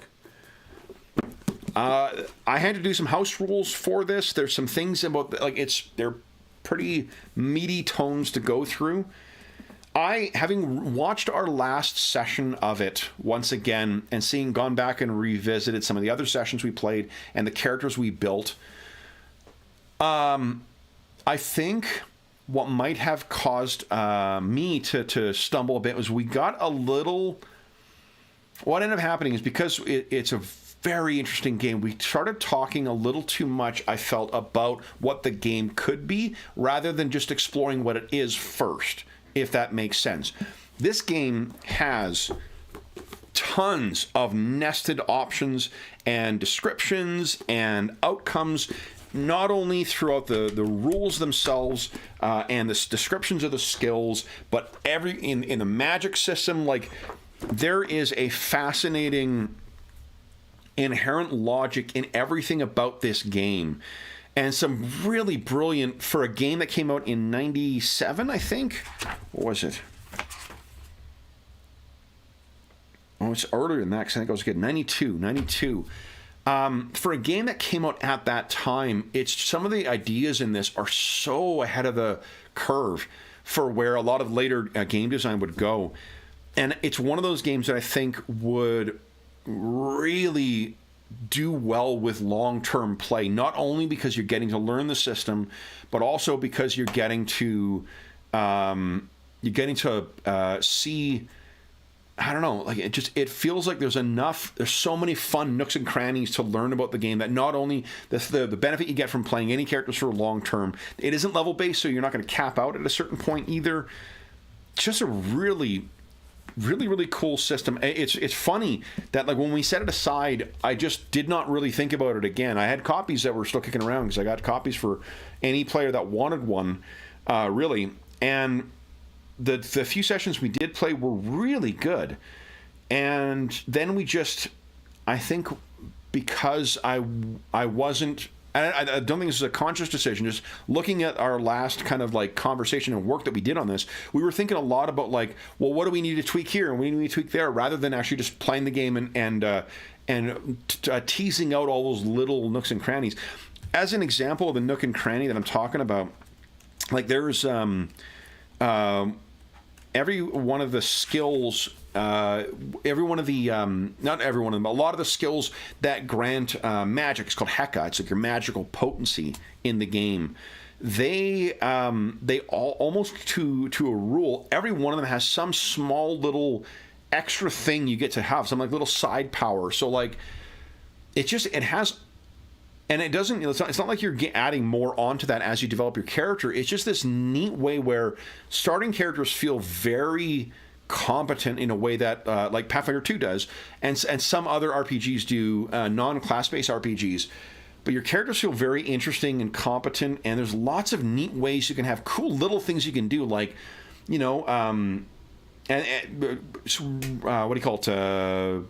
Like divining the future or things like that with your Haru specs, you know, skill or whatever, and having access to a wide variety of specifically defined spells. Like you have, rather than having a set list of spells, your level of proficiency in certain areas of spells gains you access to a whole list of them, kind of similar to Rollmaster. So which asks a lot of spellcasters, but if you are that type of player who likes that amount of variety, like there's two players in particular on our channel who love having lots of depth in their spellcasting characters, and those are John and George.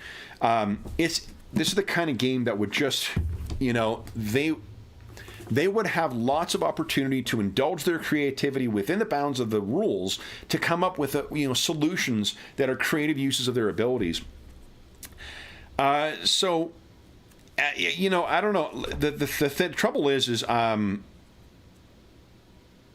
just don't know. I don't know where I fit this in the schedule, I guess. You know, like I don't know what. There's other games we run on an ongoing basis that have similar possibilities, and I've yet to hear that. I've yet to hear any of the players kind of demand, you know, as it were, to get this back to the table. I think it is one of those games that is going to forever be something that. Is going to occupy. For those who didn't watch any of those sessions, Dangerous Journeys was something that for me was one of the always the unknown. It was the, you know, I played a lot of game design. The company that put this out was Game Designers Workshop, GDW, right there, up there, camera left, Madison. And I played a lot of GDW games at the time this came out. I was a kid. I didn't have the money for all these books that came out for it. And then it was sued out of existence very quickly. So it always had this like tantalizing unknown country kind of thing for me. And then I got it and found like, man, there's a pretty fucking good game in here. I don't know if it's my enthusiasm for that's just overwhelming, you know, the good sense of it. But it's, I look back on having gone back and rewatched a couple of the sessions. Like there were some really fun sessions we had with this game in there. And I started cobbling together some house rules. So I don't know. Like, I just don't know if that's. I'm going to talk about some of the other games. I don't have any reason why this wouldn't be. I guess the only reason why it would be a difficult game to really run on an ongoing basis is the challenge of getting a hold of copies. I was able to get a hold of copies for most of the play. Well, all the players who had played, I think, have at least a copy of the core rule books. They got these two books now, and it wasn't easy to track down good condition copies of all of them. I was able to do that eventually, but it wasn't an easy task. And I have a couple of pretty subpar copies that I received that, you know, the people who were selling them on eBay were fucking liars.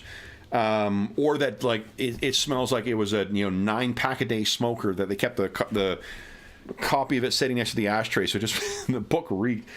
But I don't have a good reason other than that, and there's nowhere to go beyond these books. It is it occupies a nebulous legal space with the game, so you don't know who really owns it. I think it's TSR, so I guess Wizards of the Coast probably owns this, but who knows? And there's never been a fan community for it, so it's just one of those games where there isn't, like, even if you look online, there's not a huge amount of people who want to run it.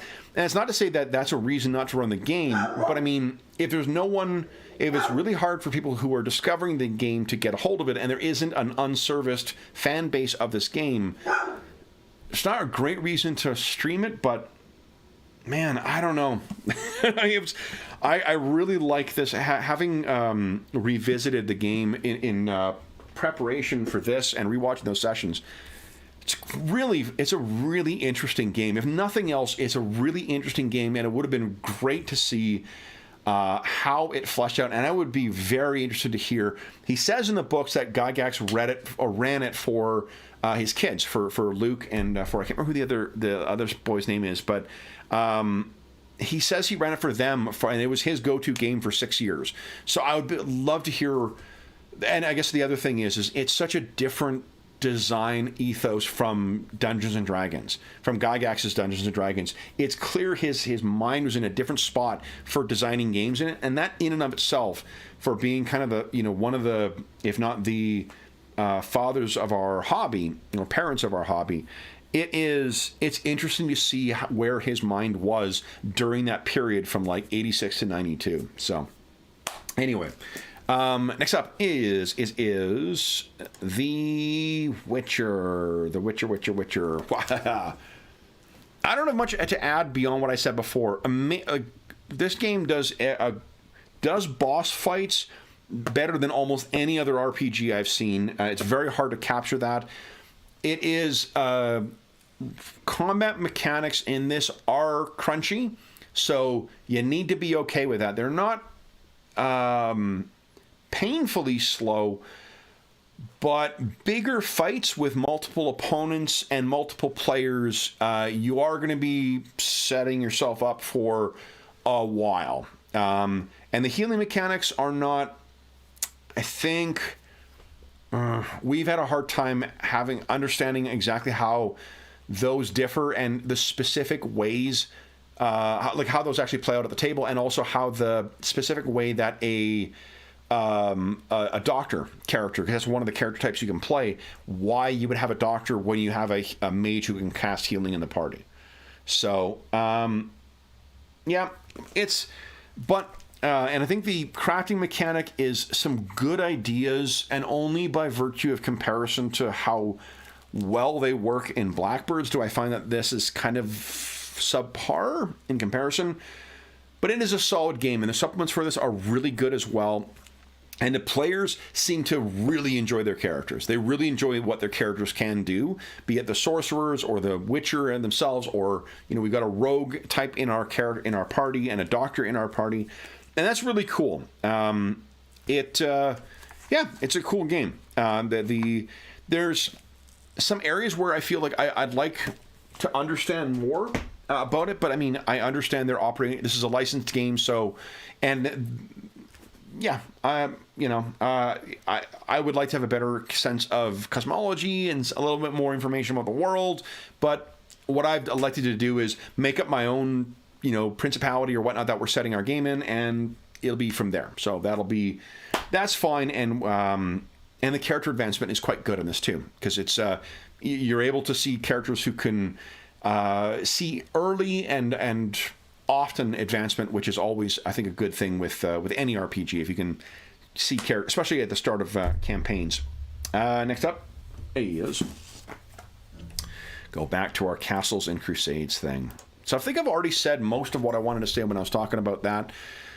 C&C has, and like a lot of these successor games to D&D, like Pathfinder, it's sort of like a Pathfinder version of AD&D 2nd Edition, where it takes the next step but then kind of goes on to its own space, and that's a good thing. It has it's just a good game. It's a rock solid and fun fantasy RPG. I think if you add in stuff from Amazing Adventures, you likewise can get some really great, you can add sci-fi elements or modern day elements or whatever you'd want. I think that it suffers from the same. It is a level-based fantasy game, which means the play experience you get in 3rd edition, in 5th edition, in 2nd edition, in 1st edition, in BECME D&D, and BX D&D, where you go from 0 to semi-competent to that helpful age range to ultra powerful.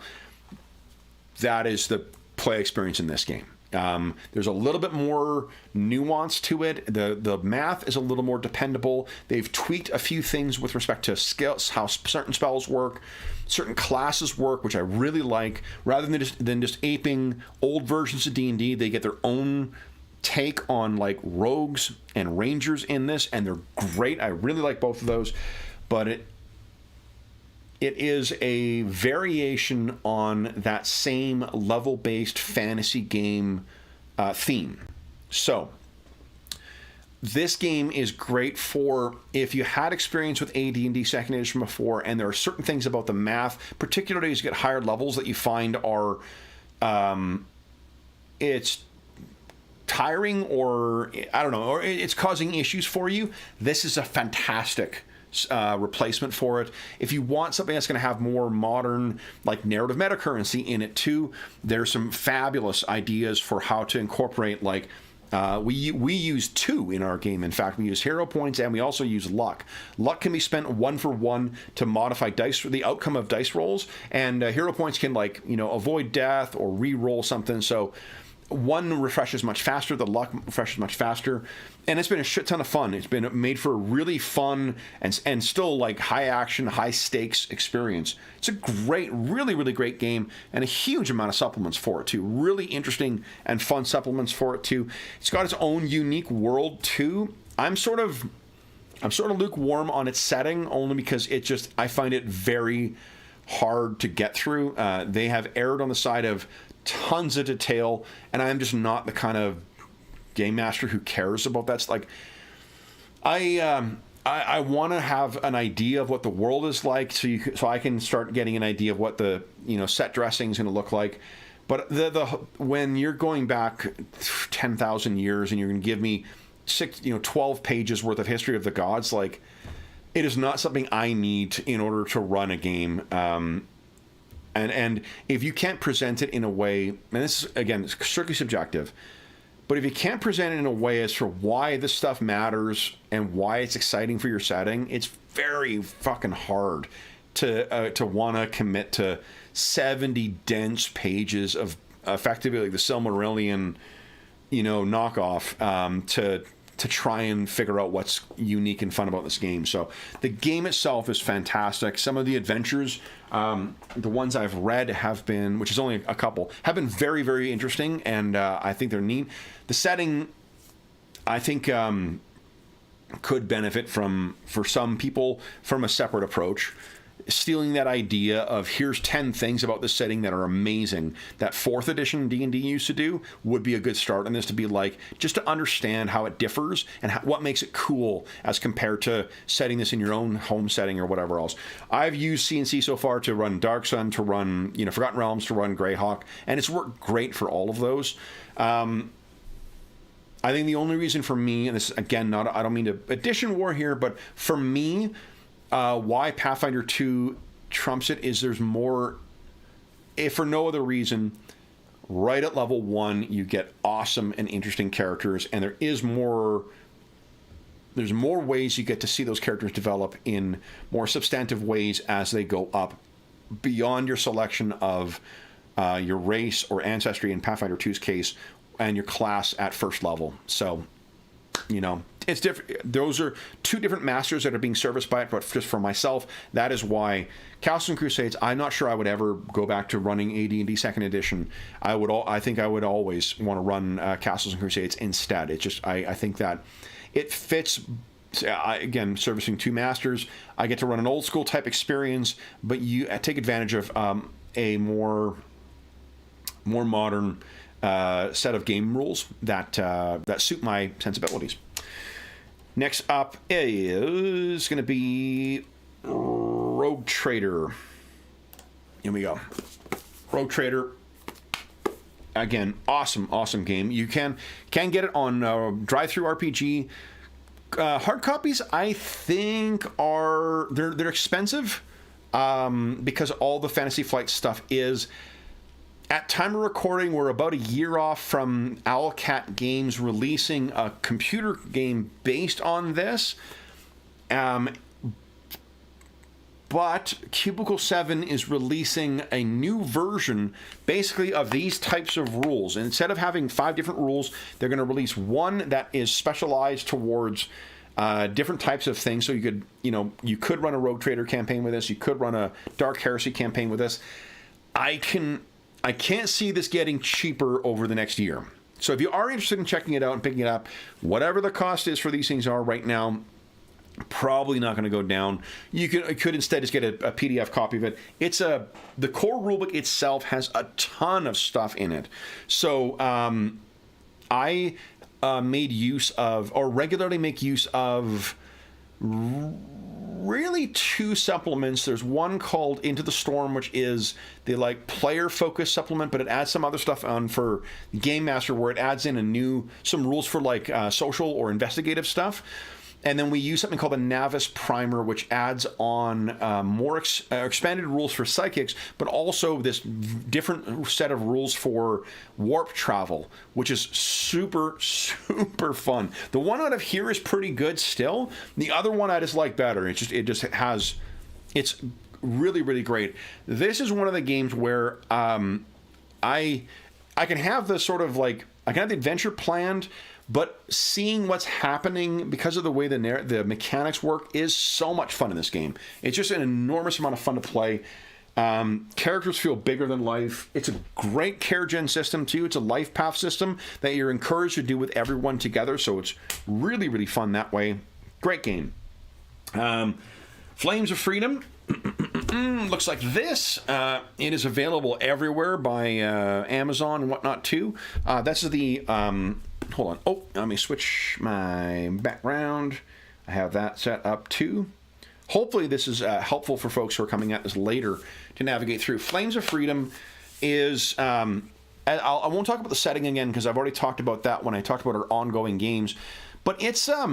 character creation is very quick in this, but you get really interesting characters. The gameplay in this differs from the 2 Powered by Zweihander games we've run recently have been this and Blackbirds. And I'm going to talk about Blackbirds next.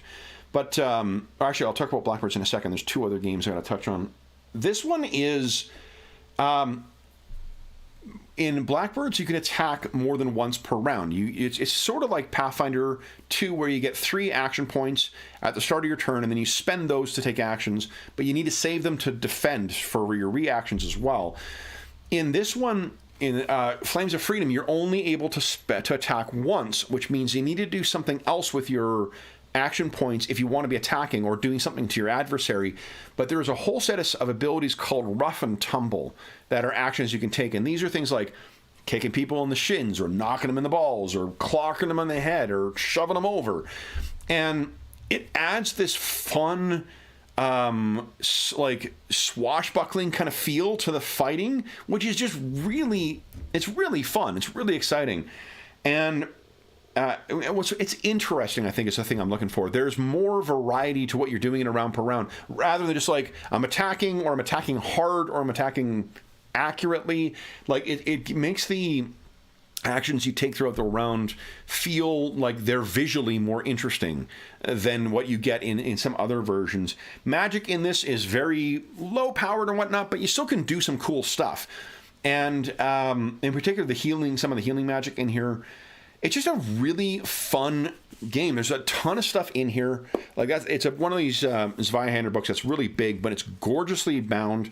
It's got nice big print in it, and the setup for the campaign in it is really, really great. And unlike Blackbirds, which doesn't have it yet, this has great rules, clear rules for social interaction, game mechanics, for overland travel mechanics, and it gives you two options, one to kind of breeze through it and one to make it more of a meaty thing.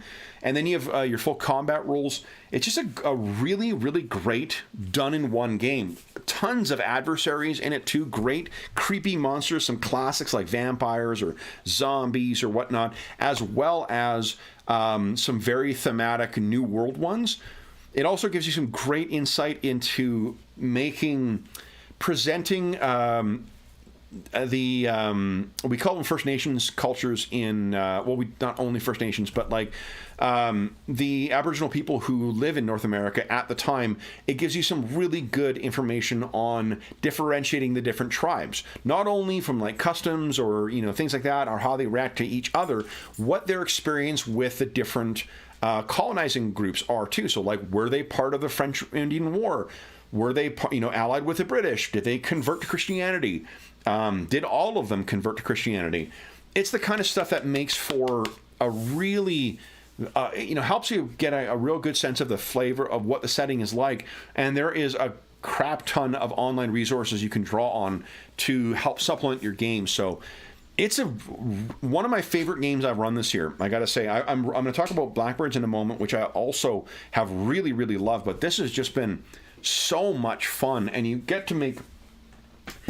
to select these talents. Uh-oh, my stack is all coming down. Come on. Whoa. There we go. My pile's already collapsing. You also get to, when you're making your character and playing your character, you see regular advancement, and you get to pick neat new talents, which are like things that set your character apart from anybody else. It's just a really great game. Like, fun character creation, fun gameplay, competent characters right from the get-go. Although we use optional rules from the newest edition of Zweihander and from Blackbirds, where you're rolling 2d10 plus 35 for character stats, as opposed to the way the game plays 3d10 plus 25. So small way. Otherwise, yeah, fantastic. Really, really fun. Really, really fun game. Star Wars Saga Edition. We returned to an ongoing game. Oh, what do I got Zweihander on there for? Come on, Madison. There we go. This is, I think, my favorite published Star Wars game right now. I think the others I've run have been really good and have been really fun. I have had a lot of fun going back and revisiting Fantasy Flight. I had a lot of fun with the one time we played with George, because George was a editor and line developer on the West End Games Star Wars around the time of Revised Edition. So he gave some really good insight into how the game is supposed to be played, the way that we played it last time. And there's a game called Carbon Gray that was released recently as well that used a revised and updated version of that. Carbon Gray is based on a comic, and I don't want to speak ill of it. The game itself seems really interesting.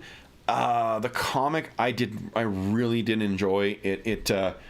It's sort of that's all I'll just say with that. I don't recommend it. The game itself might be interesting if you like if you like the idea of kind of a quasi steampunk World War II that you could add your own stuff onto.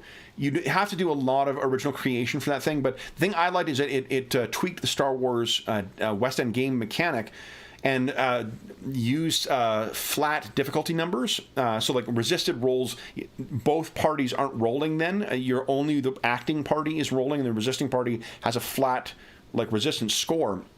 That speeds things up and adds some more certainty to the game. So I would like to try that again in the new year. I haven't included that in my list of games, but this is great. It's a great. This I think would be. It suffers the same level-based things that most other games, non-PF2 games, have. First level characters are kind of chumps, and you don't really get a real flavor for the character until 3rd to 5th.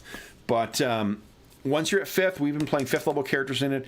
Huge amount of fun, and if you have access to more than just the core rulebook, there's some great game mechanics that you can draw on to add to your game. The last thing that another one I'd forgotten we had run is that we ran for about a month on Fridays. We played Genesis. This is the Fantasy Flight Games game. We were playing in Overwatch. I'm a big Overwatch fan. I plan on spending the rest of my evening after this to go and play video games till my eyes bleed, getting killed by teenagers playing Overwatch, but we used Genesis to play a game set in Overwatch. And actually, we heard from the writer of that too. There's a conversion you can find online that has some fucking awesome rules for playing in the Overwatch setting using the Genesis game. And those were really good sessions, like really, really fun. I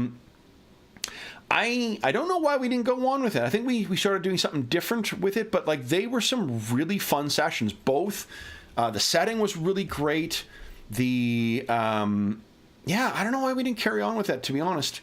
I think there was, oh, you know what? I think I nearly killed everybody with the difficulty. One of the things that I would house rule in this, running it again, is the having player characters be able to spend narrative meta currency so they don't die. It's one of the few things. I think they did introduce something like that in one of the last releases for Genesis. I don't know. I need to revisit Genesis. I really went down a Genesis rabbit hole when we were running that. So I've got like Indiana Jones Genesis and like a whole bunch of other shit that we could be playing. I've got Mass Effect Genesis as well, and then of course Star Wars. But the Overwatch 1, which was if you're not familiar with the Overwatch setting, it's kind of like a near future, low power superhero, quasi sci-fi kind of setting. Very high action. Lots of intrigue in the setting, and this game did a great job of it. We had some really fun sessions with Genesis, where one player played one of my favorite characters from Overwatch, the Reaper, before he became before he became a bad guy. Last thing I'll mention, and do I have a thing for this? I think I do.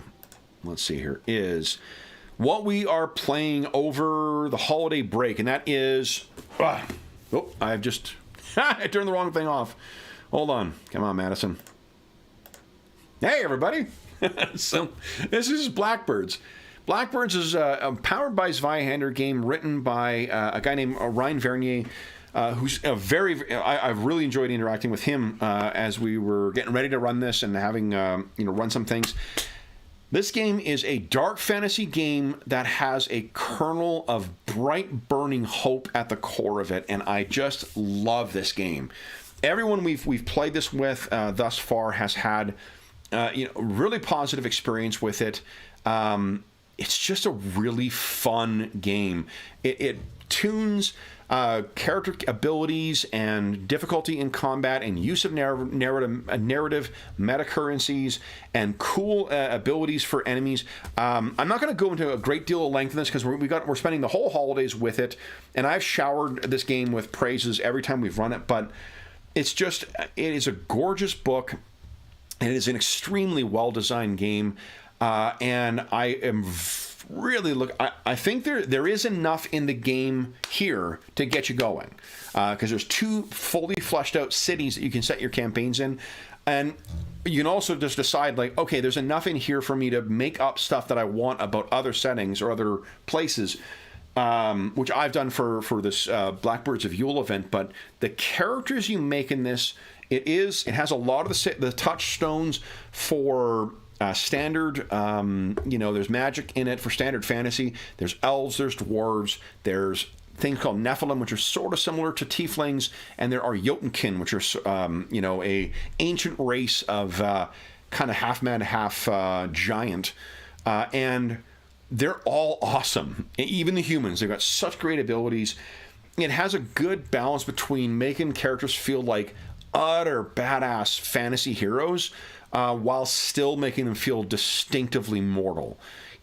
Fighting any battle is a dangerous thing. You run the risk of death potentially in any fight, but you also can be utter badasses in it thanks to some really clever game mechanics, some versatile, and some, in particular, crafting rules in this, deterioration of gear in this, and the patronage, how you can gain access to someone who will just give you the gear you need, is brilliant in this, and it nests a lot of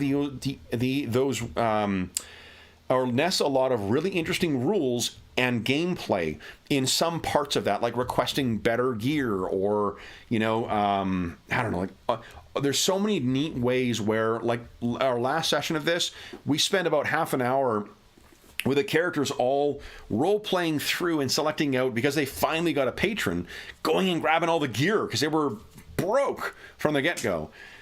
And it just, there's a lot of games. I always think of what, when the Dark Sun box set came out, one of the things that people were saying at the time, and I can't remember if it was in the published material or it was something they said afterwards, but it's something he said of like, Dark Sun was going for sword and sorcery is, fantasy doesn't see your heroes penniless, having robbed or caroused all their money away between sessions, or at least typically isn't. That's what sword and sorcery is.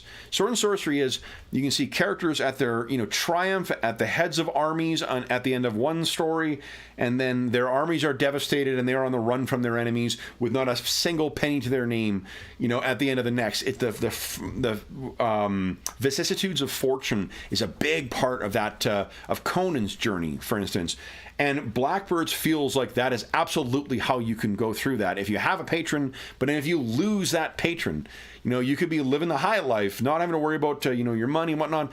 And the game master, or in this game, it's called the Fate Weaver, does not have to come up with some cockamamie explanation for why all the gold coins and jewels and all the other nonsense that you would acquire that's quantified in other games, why all of that is suddenly gone.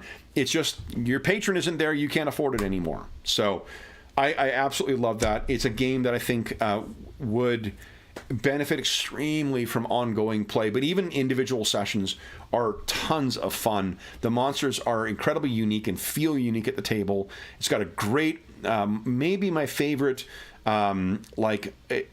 emergent pool of narrative metacurrency, where you're spending, like, players can spend stuff to alter dice rolls, to re-roll dice rolls, to activate certain abilities. Those go to the Fate Weaver, and then the Fate Weaver can spend them to do similar things. It's just a really great mechanic that helps smooth over some of the things that you just can't anticipate with bad dice rolls or things like that. Really great game. It is one of the most fun games to play at the table. And it's telling that both Flames of Freedom and this are that much fun to experience because of the unexpected and fun results we get. That's this, all the stuff I ran this year that I wanted to talk about. That's where we're at. We're at 2.5 hours, so let's try and keep this under 3 here. Let me go and talk about next year. So next year, being mindful of the fact that I had 23 games to the table this year, I'm going to talk about some games here that may not get to the table. In fact, 2 of which are ones I talked about last year in review that I might want to try this year. All I'm going to do is talk about them very, very briefly and just get an idea of this is where my head's at right now, partly because I know some of the players will watch this, and partly because I'm interested to hear what viewers' experience have been with certain games, if they've been awesome, if they've been terrible, or whatever. So let's go through those quickly. Top of my stack is Jackals. Jackals is, we played 2 years ago quite a bit, a fair amount, written by our friend Jam DeFogie. There has been only one other book that's been released last year for it, but next week a new supplement releases for this. This is a Bronze Age fantasy RPG that is based kind of on the basic the BRP system, but it plays in a more heroic mode.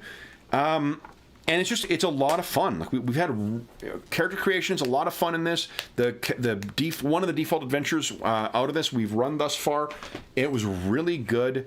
It's just a neat, and again, similar to Flames of Freedom, it's really interesting because it's a setting, the Bronze Age setting is just not one you see very often.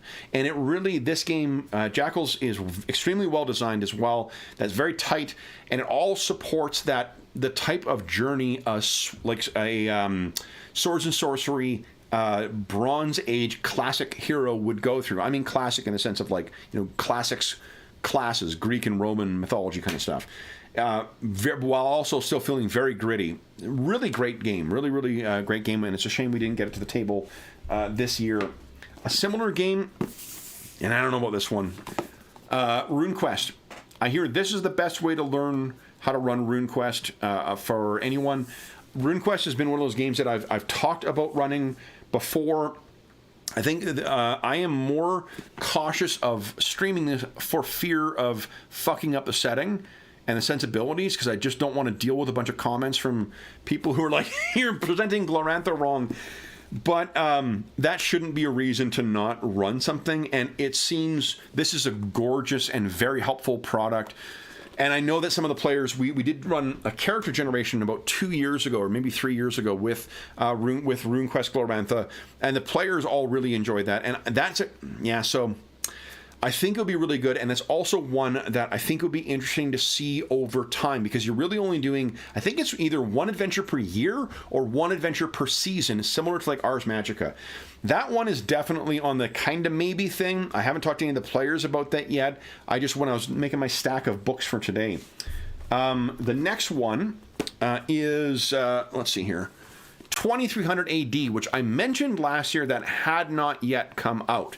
2300 AD is a alternate setting for the Traveler RPG. You know what I'll do? I'm going to take Blackbirds off the background there so people don't think I'm talking about that. Where are we here? Here we go. Back to the main screen. No, I did it again. Oh, dang. There we go. It's a good thing that neither my hobby nor my day job require careful reading of things, I tell you. All right, here we go. So, 2300 AD is a near-future alternate setting for Traveler. And I really enjoyed the original version of this that was released. The second version, not Traveler. It was Traveler 2300 AD initially. Then it was released as 2300 AD as a box set. I got that, and I really loved that. Then it was released for Mongoose Traveler First Edition. I've got those books, but have not run them. And then this beauty came out, and it's awesome. Really awesome, and they've released some great books for it, and they just released a campaign for it called The Bayern, which is like a recreation of an older version of the game. It's in PDF right now, but it'll be out in print at some point. And they're releasing the big war invasion thing for the game too. So I mentioned this last year as one thing I was waiting for. It came out, and then I just never spent any time with it. So. I think that would be an interesting game as well. Next up is going to be something that I talk about a lot, either on the channel or the Discord server or with the players. And that is an old favorite that I was reminded of recently, and that is Steve Jackson's GURPS, the Generic Universal Role-Playing Game, 4th edition in particular. I had this as my go-to game for years before 4th edition came out. This was the game that I ran almost everything through. And then when 4th edition came out, the players I was playing with at the time, we all really enjoyed that, and that's what we ran. I've run this once, I think, on the channel in the last 5 years, and I've talked about running it at other times, but just have not yet gone back to it. I don't know if the game, at the time when I was really into that game, I was reading and writing more games than I was running. And I have had some fantastic experiences with it running the game. But, I mean, you know, as our friend Darren likes to say, like, you can have fun with almost any game. So I don't know if it's the game mechanics themselves or it's the, game. But I picked up several years back when it was kickstarted. I picked up Dungeon Fantasy. This is just one of the books from it. It's a box set that came out. That is basically Steve Jackson Games had released a series of supplements that sort of tried to create, like, how would you have a D&D experience with GURPS? And this is a consolidation and clarification of that format, but another sort of old friend of the channel, Douglas Cole, the author of Dungeon Grappling, which we use in tons of our old school games, he released a supplement, a setting and adventure short campaign called Hall of Judgment for Dungeon Fantasy. And in it, he supplements the rules out of Dungeon Fantasy, which is designed to be strictly kind of like dungeon crawling. We got survival rules, we got some extra classes, and a whole Norse-themed setting in here. Great overland travel rules. All this stuff is right up my alley, and a bunch of pre-generated characters for it. He also successfully kickstarted 2 years ago, I think it's 2 years ago, this gorgeous thing. he's released a couple products for Dungeon Fantasy, but because that Kickstarter and that box set, it was a bad financial decision for Steve Jackson Games. It set them back quite a bit. It's a fantastic box set, but they have not been supplementing it with any additional stuff. So really, Douglas Cole and his Ballistic Gaming company has been the only one supplementing it. But like, look at the full color in here. And basically, you can find everything that's presented in here is presented in that same kind of Norse setting, but it is classic Monster Manual D&D monsters reskinned for these things. And he gives you the traditional name for them as well. So like, this is, this is a monster called a Grimdar. Oh boy, what's a Grimdar? Oh, it's a Balor. Got it, okay. And it's the same thing. So, which is to say that this is kind of the unofficial adaptation of the Monster Manual for Dungeon Fantasy. So, I'm of two minds with GURPS right now for the new year. Is one to run a GURPS, like a very low-key GURPS kind of thing, to show just how well the game makes, or the RPG makes a game and presents game mechanics for a realistic setting, and how kind of like there's because the game allows you to create effectively kind of like what the world's going to be like around your character in some ways, by like, when you design your character, having connections to organizations or different decisions you can make that are advantages for your character that are that inevitably have or inherently tell you something about the setting. There's an interesting bit of like campaign design that goes on when players make characters for GURPS. And I think there's a lot of the players would really like that, and it would be interesting to see a different kind of play experience than what we get from most other games. GURPS is simulationist in the extreme.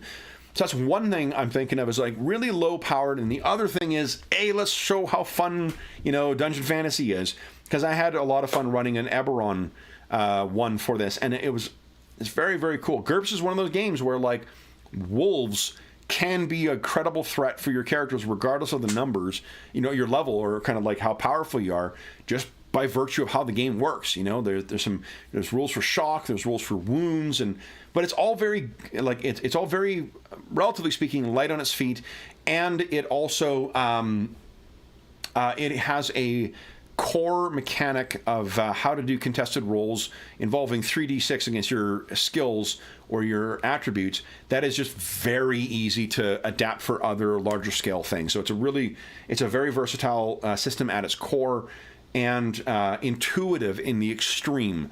If you can picture in real life what it's like getting hit in the arm with a woodsman's axe, the game will model that reality for you very, very well. So yeah, and with a liberal use of narrative metacurrency, I think you can make it play more like a high action modern game. And there's also rules for GURPS action that I would steal. So I think only because I've had such great memories of that, and I'd like to share that with some of the players who who haven't had a chance to play GURPS, and I've talked up GURPS quite a bit. So there's that. Another one I mentioned. Kev, you're not facing the mic, you dummy. Okay, hold on. I mentioned this last year, and it finally has come out. The Doctor Who role-playing game 2nd edition. Ooh. If I had, I'd make a little TARDIS sound for you, but that's the game that's in there. Everything I said last year about this, about it being a very clever adaptation of or tweaking of the existing rules, very light on its feet rules from the last time, with the addition of incredible at-the-table experience point system that encourages thoughtful reflection on what's actually happened in the story, all remains true. This is a absolutely wonderful game. I have two players in our group, Jeff and Andrew, who are both Whovian fanatics, who I think would love playing this game. I just need to figure out when I'm going to get that to the table. This is the second year I have said that I would like to run this. My opinion of the game has not changed in the least since then, so I need to get this to the table this year. Another one I mentioned last year, but have yet got to the table only because I think we got away from 5th edition for a while, was Rune Arcana. Rune Arcana was it's a Brazilian RPG using 5th edition as the spine to give you a setting or a set of rules for playing in the setting of Runeterra, which is the setting for the League of Legends game and their upcoming massive multiplayer online game. If you enjoyed the Arcane series on Netflix, this is a setting of that game. You can absolutely build characters like that in this set of RPG. You can find it for free online. There's translations in Portuguese and in English. I don't know if there's other languages, but there's definitely in those two. I have yet to get this one to the table. It looks so good and so interesting. It is a very chunky version of 5th edition. There's a lot of stuff that's added on, a lot more decisions you have to make, a lot of tweaking and stuff. Characters are more powerful in this than they are in standard 5e, but you have decisions to make at every level, and I feel like you can start playing this game at first level because of all the extra abilities that are sort of bolted onto your character. I think it's a fascinating setting, and I think it's a setting if you are interested in learning more about the setting too, as the design for the massive multiplayer online game ramps up and we see more stuff coming out for that, we're going to learn more and more and more about this setting. So you'll have more secondary resources to draw on. There's also some great cinematics you can watch about the setting. It speaks to, I think, how much I enjoyed Arcane. I actually revisited it again recently, and it's such a good series, not only story-wise and pacing-wise, but gorgeous and such a cool setting for a game. I like that kind of dark, cold punk stuff anyway, so I'm a bit of a sucker for that that content anyway. But that was something I mentioned last year, have yet to run, and recent experience with 5th edition suggests that that might be a good one to revisit. I'm going to do an unboxing over the holidays for this, but this is the Beadle and Grimm's Platinum Edition of Spelljammer. I decided to use this cover instead of the actual Spelljammer cover, but man, I had a ridiculous amount of fun writing for and running this. One of the things with I have screwed up in past running 5th edition is that I have not paid attention to difficulty in combat. And that is not one of the versions of D&D where you can safely do that. Especially because they have, while they have, what do they call it? Bounded accuracy with respect to the bonus to hit and saving throws and stuff like that. Because they model level by damage output and by hit point ability, how many hit points you have, you can completely screw up the tempo of and again, for people who play or run more 5th edition, none of this is news to you. I'm the idiot who's late to the party on this, but you can dramatically fuck up the pacing of what you intend the pacing to be for a session by not paying attention to that. It is not forgiving on it. I prefer, I think, Pathfinder 2 for ease of use on this, because there's way less fiddly bits I need to figure out the things. But if you put that effort in, you can model great stuff, especially with people who have figured out that math now. I think you can model some really exciting and great encounters with 5th edition. A lot of players, a lot of my players that I get to play with, they run 5th edition, so they are much more familiar with it than what I am. And there are a lot of things about 5th edition that are, I think, really, really good. Things I've always enjoyed about it that make me, make it fun to go back to them. Player characters at the 3rd to 5th to 6th level, fucking tons of fun. I find 6th level characters too are a lot less. They're a lot easier to step right into as players than 6th level characters are in a lot of other games. I chose 6th level for our recent Spelljammer things because I can't remember why, but I found that you can, we had one of our adventures we played had a lot of minions in it. One of them had just 2 players and kind of a breakneck, role-playing heavy, infiltration heavy kind of thing. Then 1 or 2 combat scenes in it. I've got a set of rules written for ship combat that we've had a chance to play once that does need work on it, but was really fun for the one time that we played it. And I've done some design work on some adventures for it as well that I really, really enjoyed in a way that I found I could. The thing I liked about writing for Spelljammer more than I did for what do you call it? For hold on, I'm talking about Spelljammer here. Let's Spelljammer up that background. Boom! Didn't load these things in for no reason. The thing I really like about the Spelljammer background, and I enjoy writing for that more than I do for Starfinder. And this is nothing wrong with Starfinder. It is the setting it wants. Starfinder is sci-fi with some magic in it. Spelljammer is fantasy with some sci-fi in it. And I feel with an open universe of places where characters can go and do whatever they want, and you can have any planet be whatever you want and not worry about it screwing up other parts of your setting. I feel like the ability to go wild with creativity on that for Spelljammer is just much bigger than what I could do with Starfinder. I can also freely break the rules with magic and present bizarre, magic only kind of things that can only be explained by magic, or the intervention of gods or something like that in Spelljammer that I would not feel as comfortable doing in Starfinder without screwing up the more hard sci-fi, relative speaking, in that setting than in this. I also found, it's another game I'll talk about, is here we go. I absolutely love, George made a good suggestion of using some Starfinder resources to help randomly generate stuff, but Stars Without Number is one of those games, many games written by Kevin Crawford. I have with me as well the Codex of the Black Sun, which is like space magic stuff.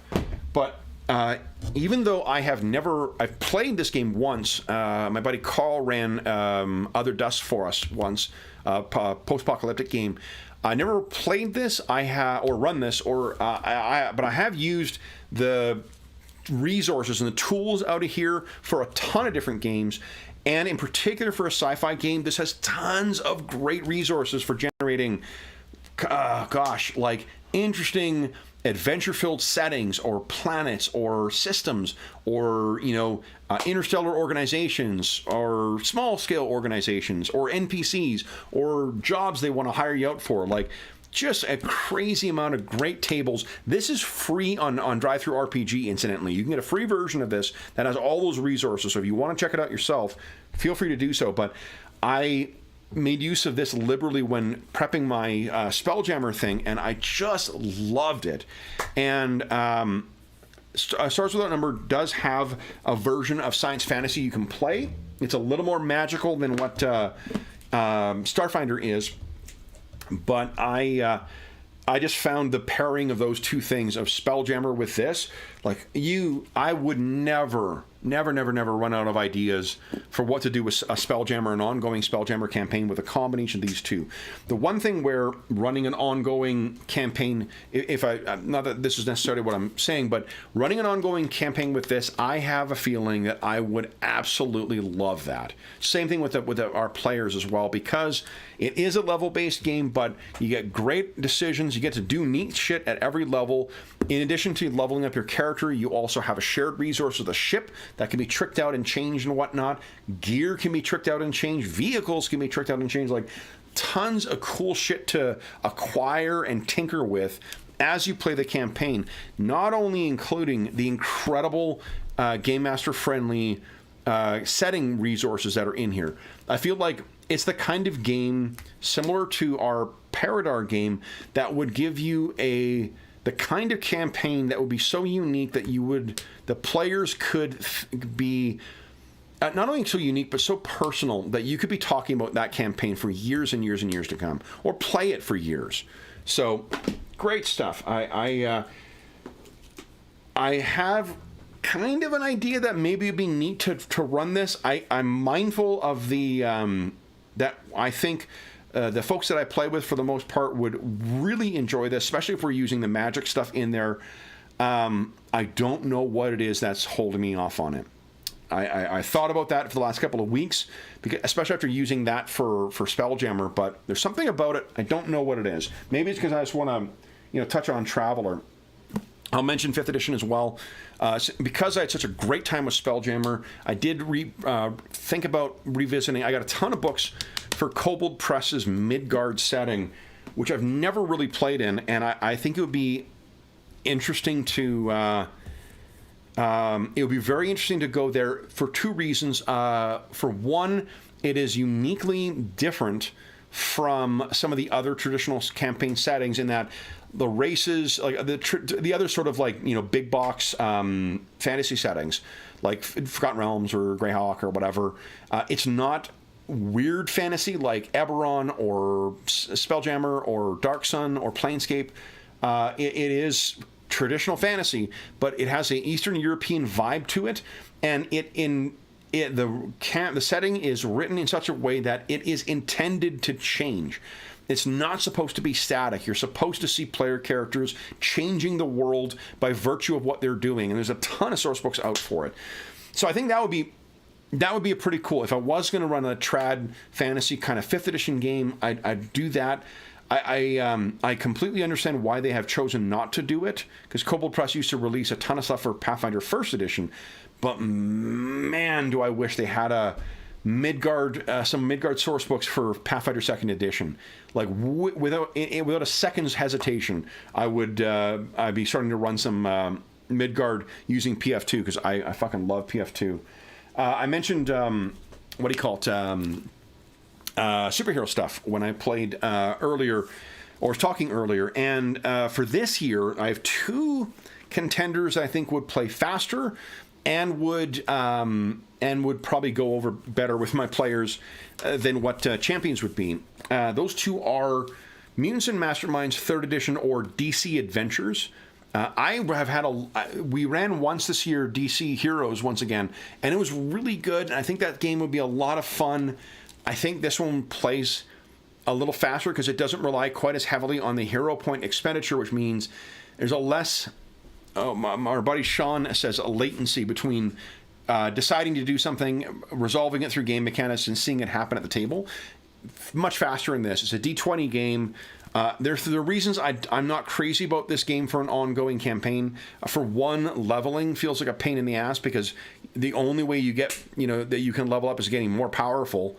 And that's just not what I want in a ongoing superhero game. I don't want just your power levels to go up. I want more than that.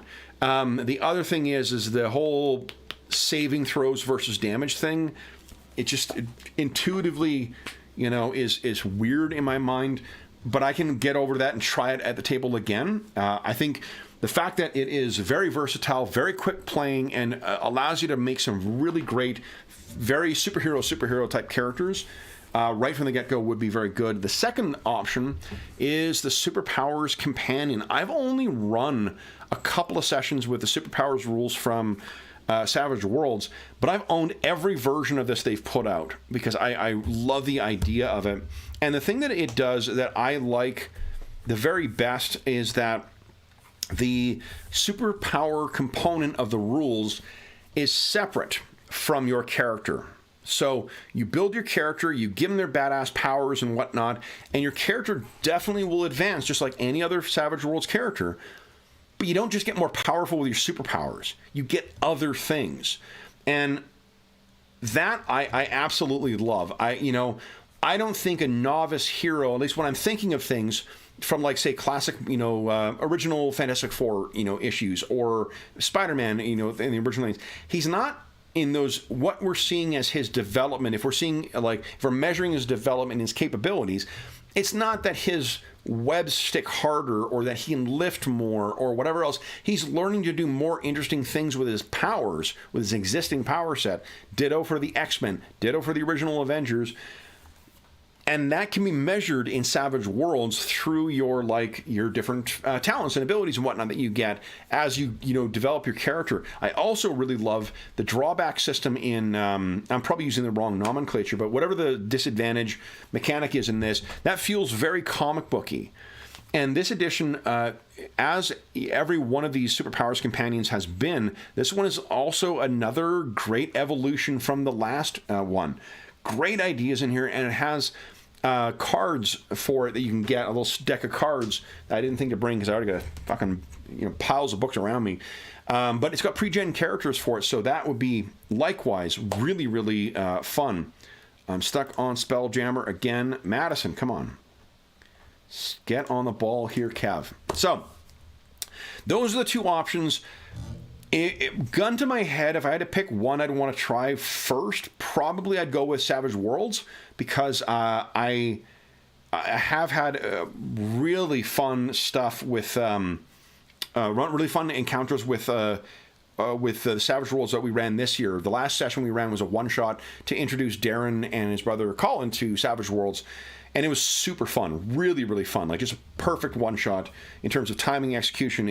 I was very satisfied with the way everything played out, and it was a ton of fun to write as well. And I really like this version of the Superpower Companion, so I think that might be the one we'll try. And I think that also probably would be, because it's got the chassis of Savage Worlds, there are more players who would be willing to give it a try than have to do the heavy lifting of learning Hero 6th edition, and it would play at the table at a better pace. I don't mean better, I mean a pace that's more fitting with what we want as our pace of play. Coming up in the new year, I do have a background for this. Our first war story for Night Below, Battletech. One of our players, Will, is like me, a Battletech fanatic, going way back, and I have wanted to run a Battletech adventure or short campaign for a very long time, and this is just the different cover of the most recent edition of the role-playing game, published by Catalyst, but it's a little slimmer, same page count. I don't know if they use different stock forward or whatnot. They reworked some stuff in the character generation system that makes, or character generation section that makes it easier to use this to have archetypes in it, but this fully integrates with all the other books for Battletech, so you could use all your other stuff. If you don't know Battletech, it's Game of Thrones in space with giant mechs instead of knights on horseback, and a genetically engineered eugenics society as the White Walkers. That's kind of what Battletech is. It's just I loved Battletech as a kid, playing the actual board game, and then I read the novels when I was a kid, and I just love the setting, and I love the hard sci-fi element of it too, because it's so different from everything else we run. So Will has very happily and without complaint gone along with a lot of diversions in our past war stories. So I want to thank him for that with a Battletech war story. And I also want to introduce some of our players who are unfamiliar with Battletech and try to present something that I really like, present what I love about that setting and what the possibilities of playing in there, not just mech-to-mech combat, which is absolutely going to be in our game, but also the setting and the history and the intrigue and all that great stuff. Like it's just can be, I think, a really, really fun session or setting. So I'm looking forward to that. We've also had, I'll have to go back to the normal one here. Boom. And boom. Star Trek Adventures requested by several of our players. Star Trek Adventures, great game. I have picked up a bunch of other Star Trek Adventures, Star Trek role-playing games, and I briefly had an idea of like, oh, let's do a tour of Star Trek stuff, and like I just don't have. I'm not sure that the effort to that will be worth it, but we'll see. I have Facet Trek, I have Lug Trek, I have Decipher Trek, I have all the Decipher Treks. No, sorry, all the Lug Treks. I have the Decipher Trek, and I got this. I don't know Starfleet Battles, the RPG for that, but I wouldn't want to run that anyway. I might revisit that idea at some point this year, because it would be neat to see how different game rules, some of which involve the same designers too. Like some of the same designers went from Lug Trek, Last Uniform Games Trek to Decipher Trek, and then carried on into Star Trek Adventures. But we'll see. Star Trek Adventures, for my money, is the well, at least it's my favorite version of a Star Trek RPG I've run so far. It feels like it gets what a Star Trek story is about.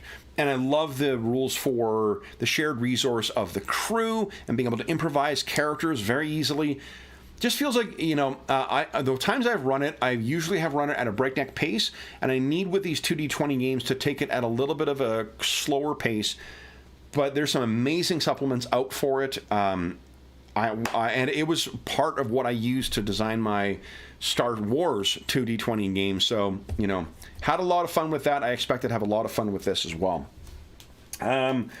Recent experience with All Flesh Must Be Eaten has me thinking about, boom, these two guys here. Conspiracy X, Witchcraft, and Conspiracy X. Both of these occupy kind of similar. This is Wayne Scott, like modern day urban fantasy kind of stuff. This one is a post 9/11 conspiracy game with aliens.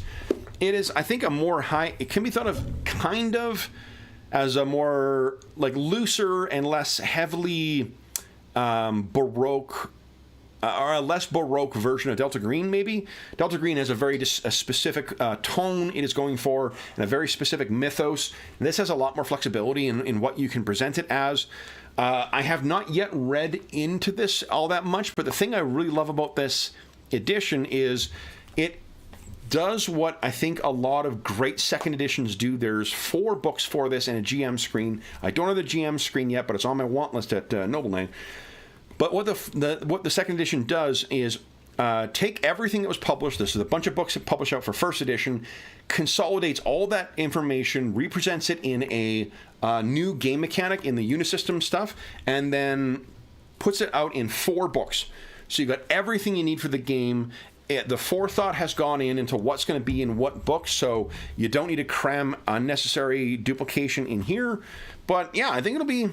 It's interesting, and there's a neat resource in it about pulling strings, where you can get like kind of like Delta Green's ability to call on resources through your agency, something like that in here too. But this also allows you to play supernatural stuff too. You can play magicians or psychics or, you know, alien crossbreeds or cyborgs, some fun stuff. I'll bet you I could use that to steal some ideas for Dark Conspiracy too, that classic 80s RPG.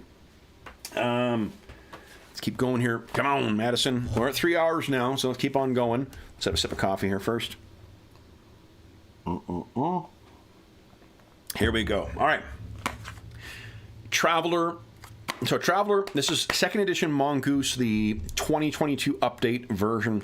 I mentioned how Mongoose had taken a page out of Savage Worlds' book and presented this. This is their like limited edition, and the type of binding they're using for it. Absolutely love it. I love taking this book off the shelf. Traveler, I think I need to schedule a Care Gen session with a bunch of players from the channel and see what they think of it afterwards, because the Care Gen in Traveler is ridiculously fun. Like you forget how much fun you have with that. And I have so much material for fucking Traveler now, both in 2300 AD and in the modern setting.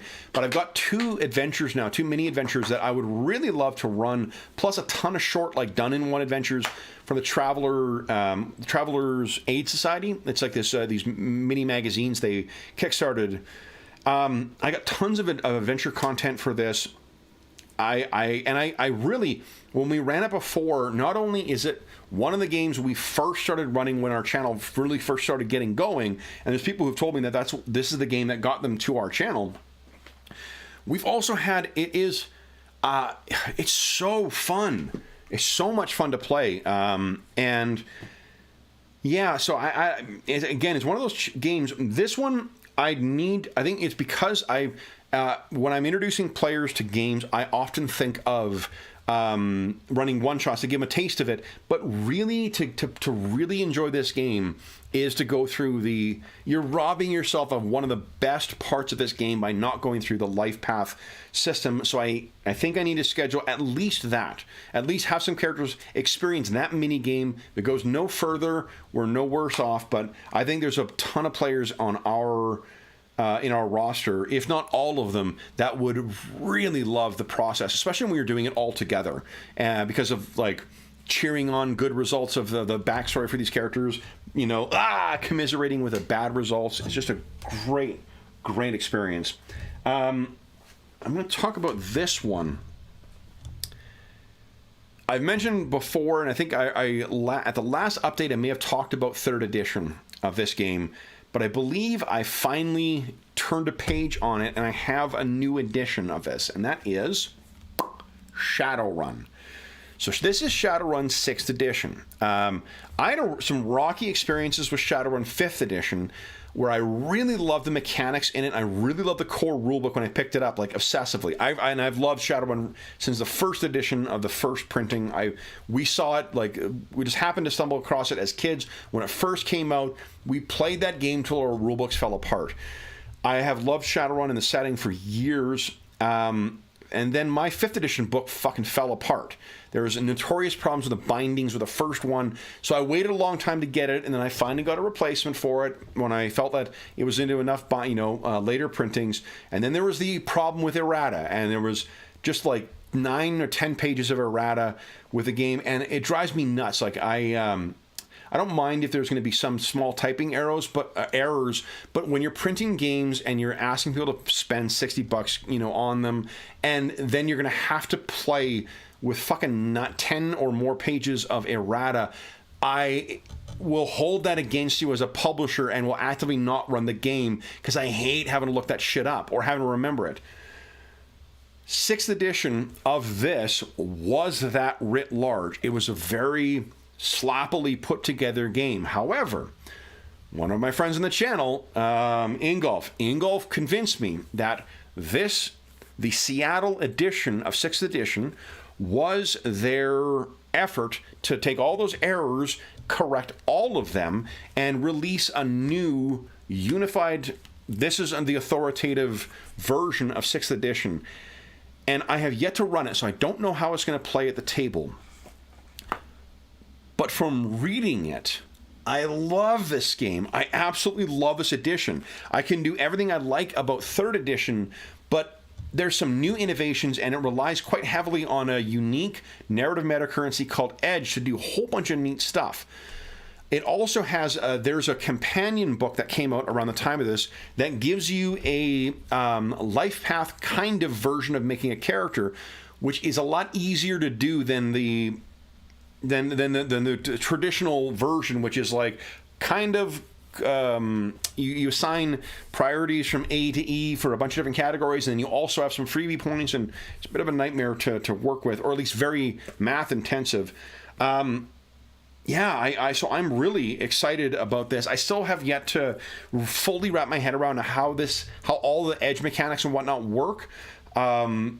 And I'd like to finish running an adventure that I love going back to from 3rd edition, originally published for 2nd edition Shadowrun, that basically has no decking in it, has no rigging in it, so you're able to only focus on combat, social, survival to a degree, and magical spells. So it really would allow me to have a bite-sized version of it, but I really love this. The downside is... This is one of those games where, as much as I love it, it is a game that evokes a very strong response in some players. Some players just simply do not like it, and there's absolutely nothing wrong with that. There are days when the Tolkien meets Gibson stuff just does not sit well together for me, and I find it, it starts fraying apart. But there are other days where I just love it, and I don't want to focus on, the things that don't fit together or that are kind of silly, and I just want to focus on the fact that, my troll decker or my troll street samurai gets to do something fucking cool. To that end, I've actually downloaded Shadowrun Returns once again, and over the holiday break, I'm going to start playing that again and see if it can't get me, back in the spirit of Shadowrun and get me jazzed to get at least a one-shot together for players who want to try this. And this Seattle edition looks really fucking solid, really, really good. Good, obviously subjective. I know people who hate it and like 5th edition and think there's nothing wrong with that. I know people who like 4th or 3rd or 2nd or whatever edition. It's one of those games that has been around long enough that there's so many people who yeah, really, what do you call it? Really have strong feelings on which edition they prefer. Next one is a white whale that I have mentioned a bunch of times before, and recent experience with Rogue Trader and with Blackbirds is what really solidified me on, like, I need to get this to the table to just see if, because I think there's some things that it does that those games do that are really interesting. I just want to see it in the hands of my players. And that is, not my players, the people I get to play games with. And that is Ars Magica 3rd Edition. Ars Magica is perhaps the last surviving white whale of games for me that I have never run this. I've never had a chance of running this. I've read the shit out of this. I've had 3 copies of this copy of the rulebook. I have a shit ton of books for this edition. I have a shit ton of books for 4th edition and 5th edition. And 3rd edition is the one that I like the best. I understand what issues people had with it, in particular because it is so connected to, for those who aren't familiar with it, 1st and 2nd edition were sort of like iterative steps in the same game. 3rd was published by White Wolf at the time, and it incorporates a lot of the kind of metaphysical ideas that the World of Darkness setting had. So it incorporates the idea of, like, kind of consensual reality from their Mage the Ascension game that was not present in classic Ars Magica. Classic Ars Magica is just a real, quote-unquote, real-world medieval setting with magic in it, and you play in the game. Every character, every player has, including the person who's a storyteller in troop play, everybody has a wizard. Everybody has a companion who's a very kind of like step above, more powerful, special character. And then they have a shared group of NPC, of player characters called grogs, which are like lesser characters. These are like, I don't know, like the support characters that would be. They're the, ensigns on a starship, kind of. And then everything is focused around a shared resource called a covenant, which is the place where all your wizards live. And then every season, one wizard, a whole bunch of companions, and then the person who's not playing would run a story. And you'd pick which grogs go with you. You go out, you have your story, you come back. And during that time, the other wizards are doing stuff to develop their art and to learn new techniques and to invent spells and shit like that. And it's the most productive way for for wizards to advance by staying home. So you kind of want to stay home, but you also don't, so there's an advantage for sitting out that season. But then when you go, you get to have your wizard being the only one with huge magical power who's out there getting in these crazy adventures. That's the default way of playing. And I've never got it to the table. And I was reading recently about this after playing Rogue Trader. I'm like, having a shared resource is really fucking cool. And having a bunch of NPCs is really fucking cool too. Ars Magica does all of that stuff. It has a very light on its feet system. And for every player in our roster that loves catastrophic magical power, it has a rote magical system where you can cast spells, but depending on what magical forces you specialize in, you get to improvise incredible spells as well. And I think that the setting itself, as a kid, I was daunted by it because I just didn't know enough about European history to even figure out where I would start for this. Now I'm more seasoned as a GM to be able to put the corners down of what I would want to have as my campaign, and only and then change things that I want for the campaign. But looking online most recently, the overwhelming advice is run a one-shot so everyone sees how some of these bits fit together, then do character gen. And that's probably what I do with this. And that also allows me to get the game to the table, play it at the table. A game no one is demanding me to run, but I think it will be very, very, very cool at the table, especially if we strike the right tone for the setting. I think you can run it obviously as a pitch black kind of dark fantasy, 80s British film medieval kind of thing where everything's grimy and dirty and whatnot. But you could also run Robin Hood, Prince of Thieves. You could run a Vikings. It would be a touchstone for it. Like, there's lots of different. The Last Kingdom, I guess. Those are both from different time periods, but it's the kind of like Hollywoodized, more action-oriented type setting you could run it in. And that would be perfectly fine, especially when there's magical creatures and whatnot. So I think that would be a lot of fun to run. Let's see here. This one I do have a handout for as well. I'm getting closer here. I'm actually what am I talking about? However long this is as long as it is. I hope that you folks aren't minding the length of this thing. If you do mind it, I guess come back another time and check it out. But for those or take a break and then come back later. But I don't mind. I'll keep chatting here. Okay. Death Watch. This is one of the 40K games I mentioned along with Rogue Trader. I have been obsessed with this game for about 4 or 5 years now, and our experience with Rogue Trader has only made me want to run this more. I think this would be I think closer to a kind of beer and pretzels type thing, because there's going to be lots of violence, but there are some amazing adventures for this, some really great supplements for structuring a campaign. I think there's incredible opportunities for playing really bigger than life characters with this. And I've recently taken a dive into some of the novels set in Warhammer 40K, and like there's so much more possibility for personality and character-based drama in these types of characters than just playing like fascist super soldiers that a less generous version of these characters, or a more caricatured version of these characters are. It's also, I have really come to appreciate how well designed these 40K games are, to the point where I'm even willing to put up with some pretty substantial errata from these. These get, so we've only played one very short session of Death Watch, and I loved it. So I'm really looking forward to playing Death Watch this year. That is definitely on the must-run for this year. Next up is, this is an anticipated one. Warhammer Fantasy Roleplay. Now, we ran this several years ago for a campaign, pre-pandemic. I think 2019 maybe was when we were playing this.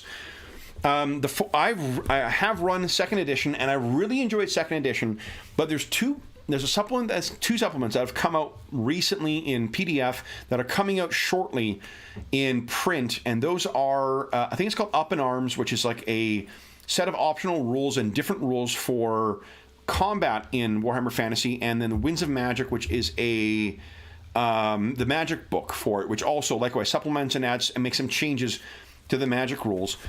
The game, oh man, like it's a really good game. I think it's a really solid one. I don't think I was ready as a GM to run this game when we ran it last time. I didn't have a good enough idea of what to expect from the fantasy setting. I have since listened to a ton of the Gotrek and Felix novels, and I love them. They're so much fun. And those new source books, I don't like one thing. The rules is written. I did not find that there's a mechanic in this called momentum, and I did not find that it was with that plus 4 other narrative meta currencies in the game. There's a few too many moving parts in the game for my liking, and I didn't have a good sense of what I was wanting to do with the setting. I have since there's been a bunch of new books that have been released for it. I've gotten much more familiar with the setting. I've run a fair bit of second edition Warhammer and read a lot of second edition Warhammer, and I love the new rules for momentum coming from Up in Arms, and I love the more competent magicians that are coming with Winds of Magic. So those two things, smoothing over 2 areas of the rules that I wasn't crazy about, and the great stuff that's out so far, and hearing from someone, a Twitter friend, mentioning that they've been playing Warhammer Fantasy, like this one, for about 3 years now, playing through the Enemy Within campaign, tells me that my issues with combat, my issues with the magic are going to be resolved. And this is a game that you can regularly play and see advancement over and not break for 3 fucking years playing through this stuff. That's all ringing endorsements for this game. And the supplements they've released for this have been absolutely gorgeous. I've only, because I haven't been running it on a regular basis, I think that, like for instance, the City of the Wolf source book, I've flipped through it and I've read and poked at it, but it looks amazing. I would love to set something in, is it Ulrich? The City of the Wolf, but Midmark. Midmark is the, I think I'm just throwing out words now. I think it's capital of Midmark, maybe. Now I'm completely lost. I don't know, but in any event, there's a where the Ulrich is the name of the god that worships her. I think it's called Midmark, City of the Wolf. But in any event, once those source books come out in print, I am really looking forward to really digging into it and seeing if this is a game that's worth getting back to that would present a different type of dark fantasy from from Blackbirds, from The Witcher, and would also give us a chance to play one of those classic mega adventures, because I have heard nothing but amazing things about the anniversary edition of the Enemy Within books, and I've got them all.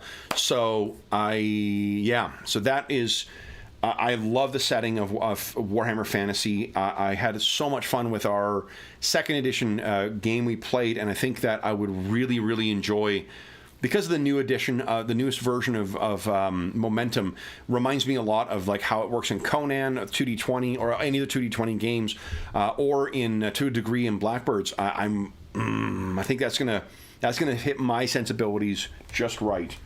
Middenheim, thanks Ingolf, sorry. And hi, Ingo.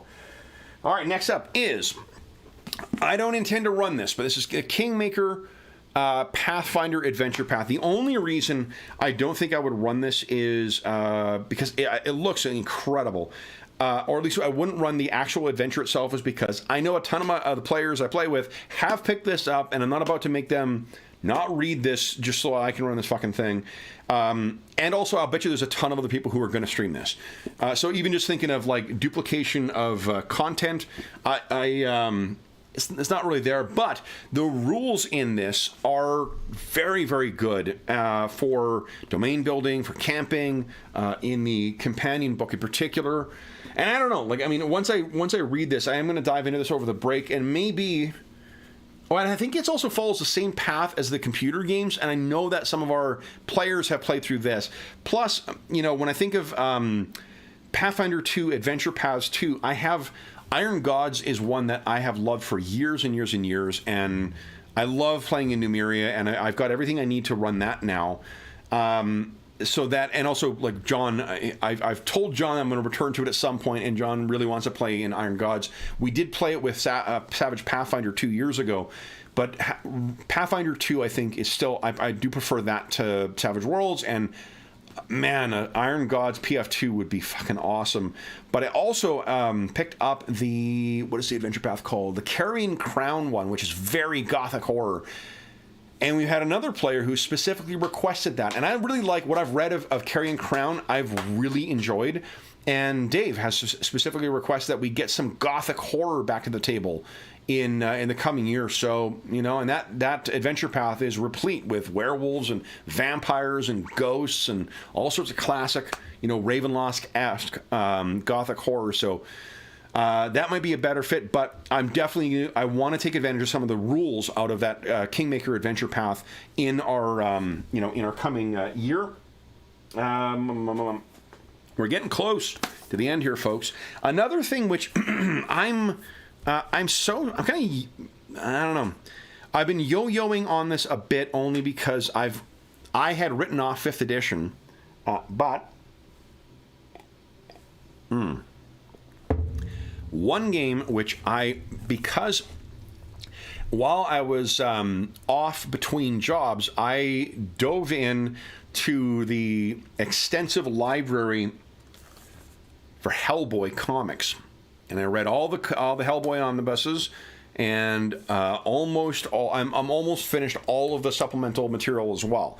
So I've read almost everything that is available for Hellboy right now, and the Hellboy RPG was something that I kickstarted, or I was part of the Kickstarter at least, and I got this fucking awesome bound cover, and I love the idea of playing in the Hellboy setting. I like not just the Hellboy and as part of the BPRD, but like if you get deeper into the world too, there's a fucking amazing pulp series called Lobster Johnson that I love. One of my favorite things I've read, as well as there's 2 omnibuses of a series called Witchfinder.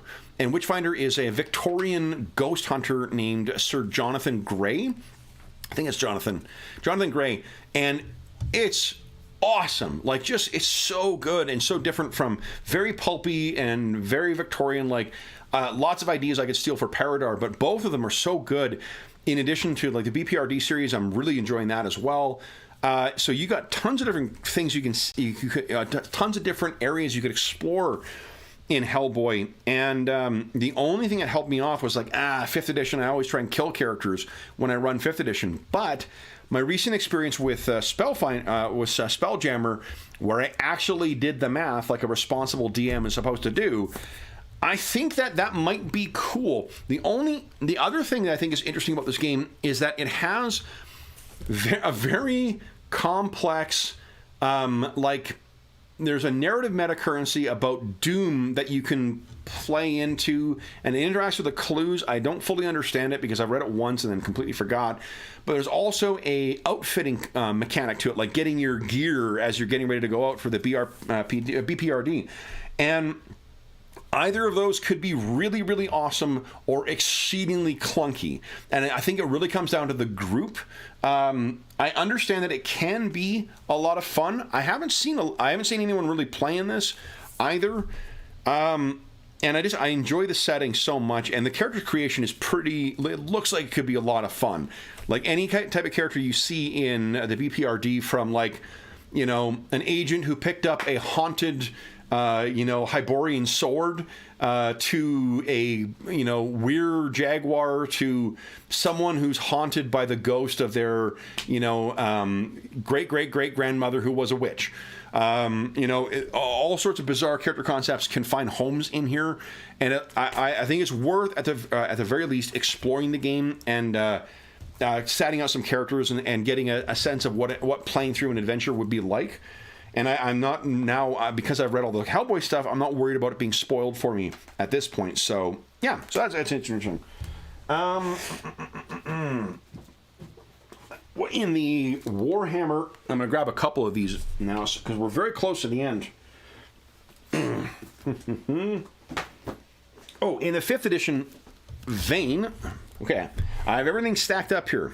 So, in the 5th edition vein, there is something else that came out in the last 2 years from Kickstarter rewards that returns to a setting that I love, and I have some great memories of. We played about 2 years or 2.5 years in this, and that is the Iron Kingdoms. We played the Iron Kingdoms RPG quite a bit as before we were streaming, really, and I think a little bit, although I think I may have hidden all those videos because they're fucking awful. But Iron Kingdoms is a setting I like quite a bit. This kind of almost like World War I era fantasy kind of setting. They've had 2 successful Kickstarters. A third is being delivered. So 2 that have been delivered thus far. 1 that's being delivered afterwards. But I have a lot of affection for the setting. And here's some of the books that have come out for it thus far. And it's where the game is at as far as releases. Is there some really interesting side information or side side rules for like survival or travel or gear or keeping track of coal in it, and some great suggestions for narrative metacurrency. They have this also in this model. It's good.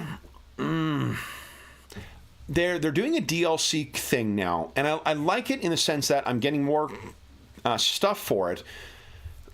But they did this with Iron Kingdoms RPG, and the thing I found frustrating about it was that I would buy some of these DLCs, and sometimes I'd print them, or sometimes I'd hold off because I was waiting for them to consolidate them. And it's cool that they release, a PDF that is, that has a new character class or a new archetype in it. And that's great, and they're very cheap. They're reasonably priced. The only reason I don't like it is because, having some stuff in print, some stuff in digital just fucking irks me, because I want to be able to sit down with everything when I'm working on it, and I don't want to have to remember to open up PDFs of stuff. And it's a colossal pain in the ass to pick a time to have everything printed and bound together. It's a stupid thing, and doesn't affect, it's my own personal issue with it, and it doesn't affect the thing. I would just much rather see them release books than I would these dribs and drabs of certain archetypes, because the archetypes are really good as well. They fit very famous or popular thematic parts of the the setting. So they're great stuff. It's just fucking put it in a book, guys. You're already kickstarting this stuff anyway. Just put them in a book. But whatever. They wouldn't do it if it wasn't popular, so what the hell do I know? And it certainly doesn't affect my take on the game itself. When I'm looking at 5th edition, if I'm going to play, run a 5th edition, it is the,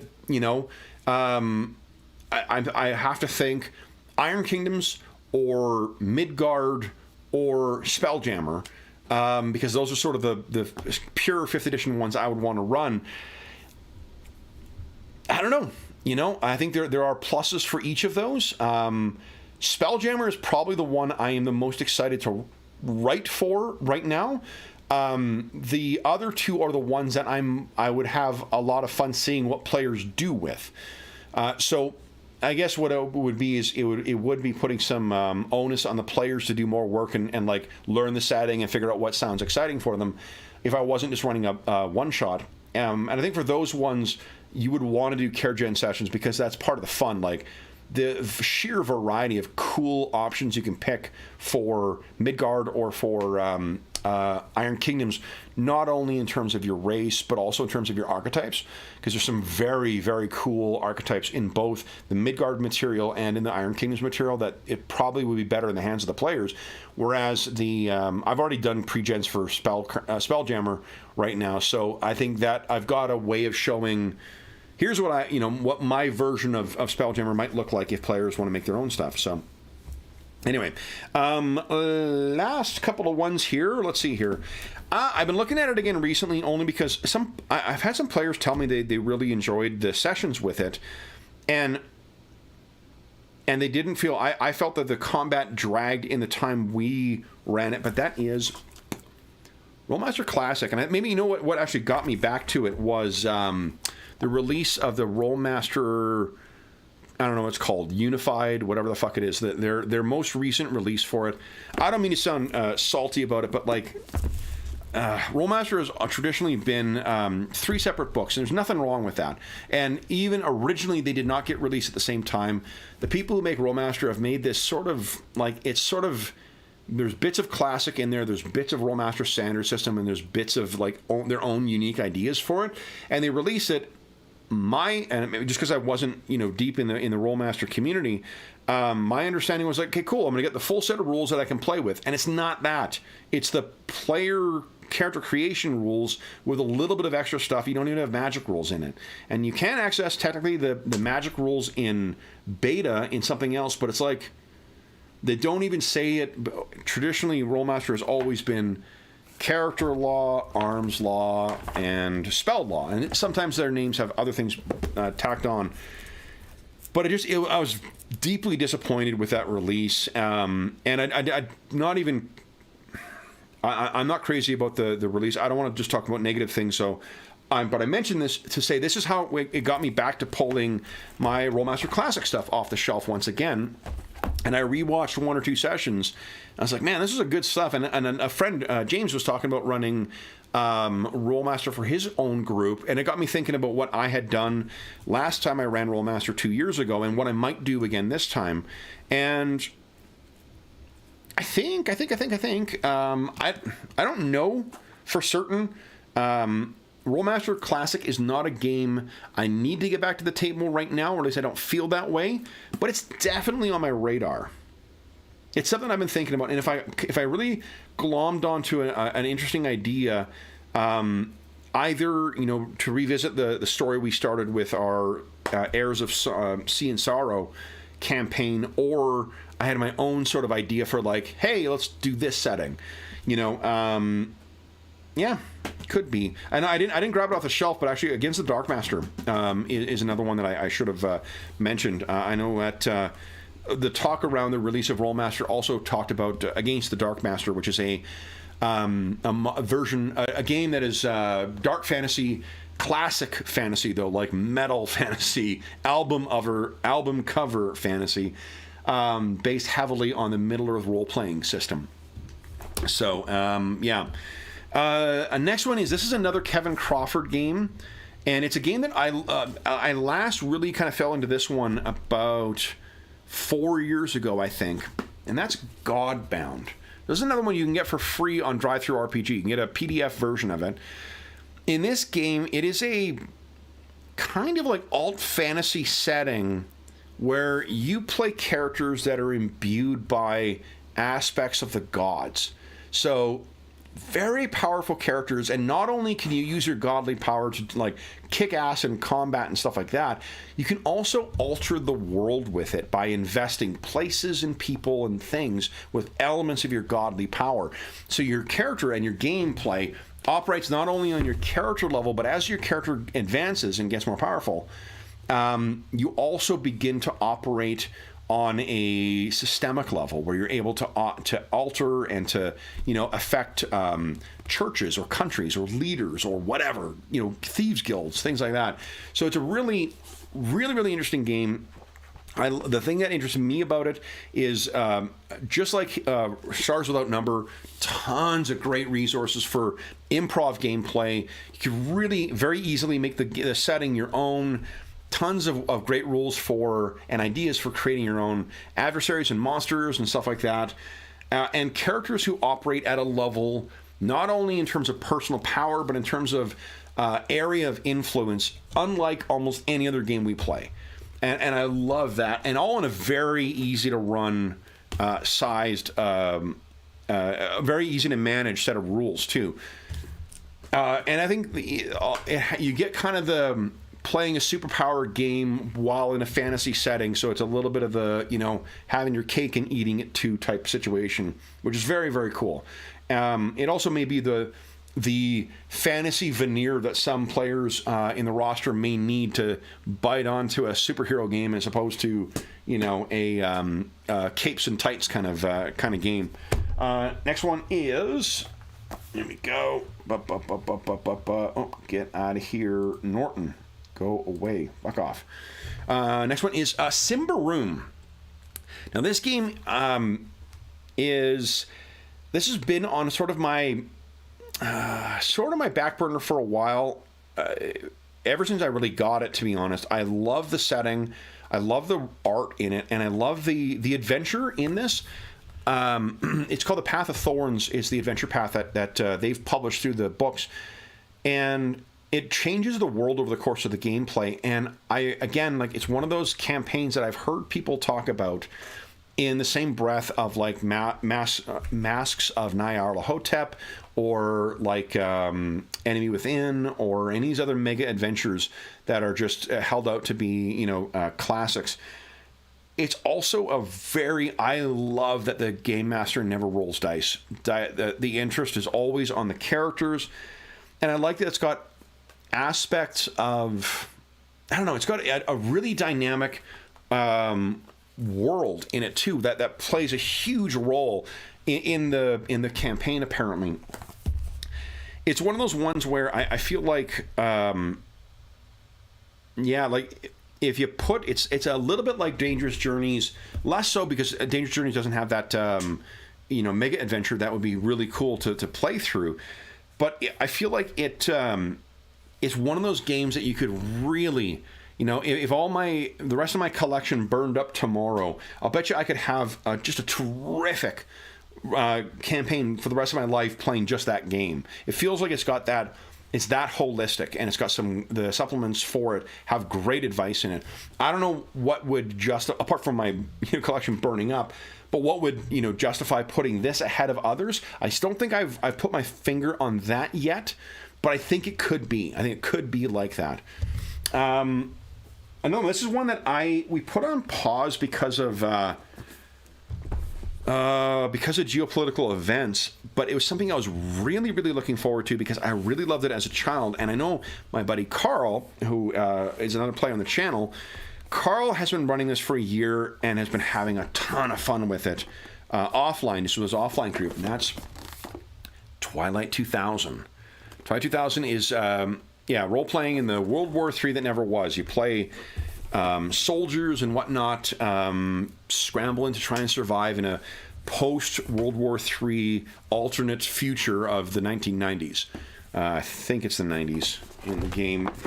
And this edition is written by, Free League. So it uses their one-roll engine, but it tweaks it for this. And I honestly, there's a couple of Free League games that have either been high on my list before, like Vaesen, the Nordic fantasy game, which has gotten only better with the release of this European-focused or London-focused or England-focused supplement. Britain-focused? I don't know if it goes outside of England or not, but in any event, Vaesen, Aliens, and most recently Blade Runner, all of those sound really cool. And the thing that Aliens is, oh man, I think I'd have a lot of fun running that as well, just knowing my sensibilities and wanting a hard fantasy thing. But as far as all of these games, they seem more suited to the slow, deliberate play or campaign play. And of those kinds of concepts, Twilight 2000 is so different from anything else that I run on the channel. No magic or psionics or monsters or whatever else. Just folk trying to fucking make do in horrifically, terrible circumstances. That really appeals to me. I think it would be a really interesting thing to play at the channel. At the time when it came out, I was very excited for it. I just felt it would be, for streaming at least, and no judgment on anyone else who did choose to do it, but when the war in Ukraine kicked off, I did not feel it was an appropriate time to start, trotting out play acting in those kind of things. I don't know if now is a better time necessarily for it, but I feel like things are less apocalyptic in that conflict right now than what they were at the time. So it's a game, and I don't have a plan to get it out right away, but I feel like this is going to be one of those. It's got the potential for being one of those games. Not only I'm confident that the mechanics are going to be rock solid and make for really, really interesting emergent play. I also think that it's in the same way that hard sci-fi appeals to me. Like Traveler, Traveler's got psionics in it, but hard sci-fi, sort of like that, or like Aliens is, or like GURPS with no bells and whistles is. I think it will be surprising to see what comes out. What fun you have playing normal characters just dealing with extraordinary circumstances and having game rules that still allow you to model things that are cool about you that no other character can do, because GURPS will let you do that by way of advantages. This will let you do that by way of, I can't remember what it is, talents, traits, skills, whatever it's called in this game, and ditto for Aliens. So that I think would be really interesting. And I think my last one, we're down to the very last here. The last one, Warhammer Age of Sigmar role-playing Soulbound. Now this is the RPG that was based, that is a totally different mechanic from Warhammer Fantasy or from either of the Warhammer Fantasy 40k games that are coming out. It's got its own thing. But it is set in the same world as the Age of Sigmar miniature game. I got this because I heard it was a great system, and I've been keeping up on the supplements for it because they're interesting. But the barrier for me for this for a very long time was figuring out what the fuck does this world actually look like. I had a hell of a time. It is a very, very, very magic heavy setting where there is sort of a shared kind of world or existence, and it is kind of post-apocalyptic, but it is millions of years potentially since the apocalypse. Gods have a very tangible presence in this world, and they're for thousands of years the main shared world, which has connections to deeply magical subworlds, kind of like other planes, you know, from the elemental planes from AD&D, or in a sense. Yeah, like this central world has been under the domain of chaos, and only recently have some forces pushed that back. And I was just like, I don't know what that world looks like. Like, what... I get what the characters you make. I get how they're cool.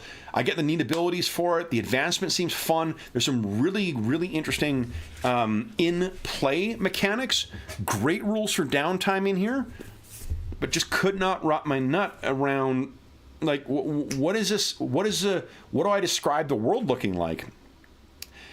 And then I went to the fiction. I used one of my Audible credits to listen to some fiction in it, and it really makes more sense now. It does. I don't know why I don't do this more often with settings. That's what helped me get my head around what the old world could look like, you know. And I just absolutely, I can't remember the voice actor's name is, but the guy who narrates the first, maybe all of them, but at least the first like 6.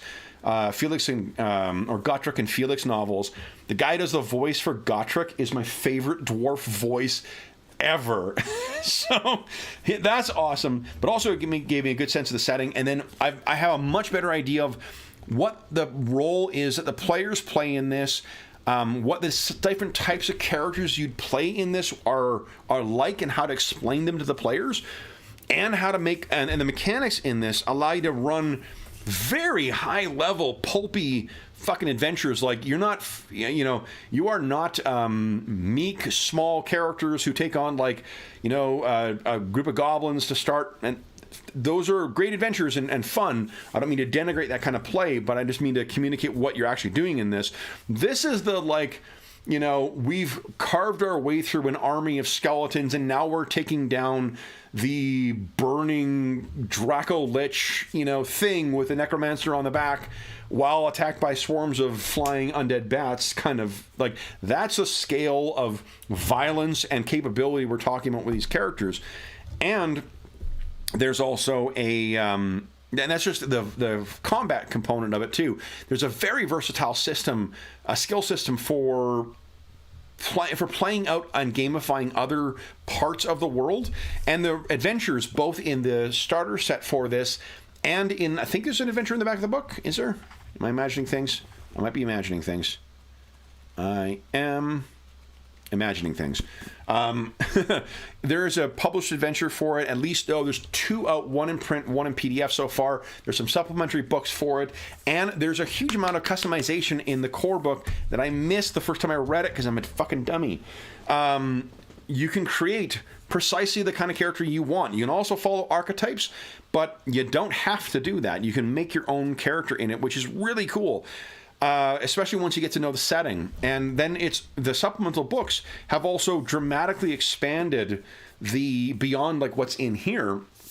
Here it gives you certain, groups, and then other things give you extra groups that you can play in. But, like, one of the supplements that's out right now gives you the rules for playing undead.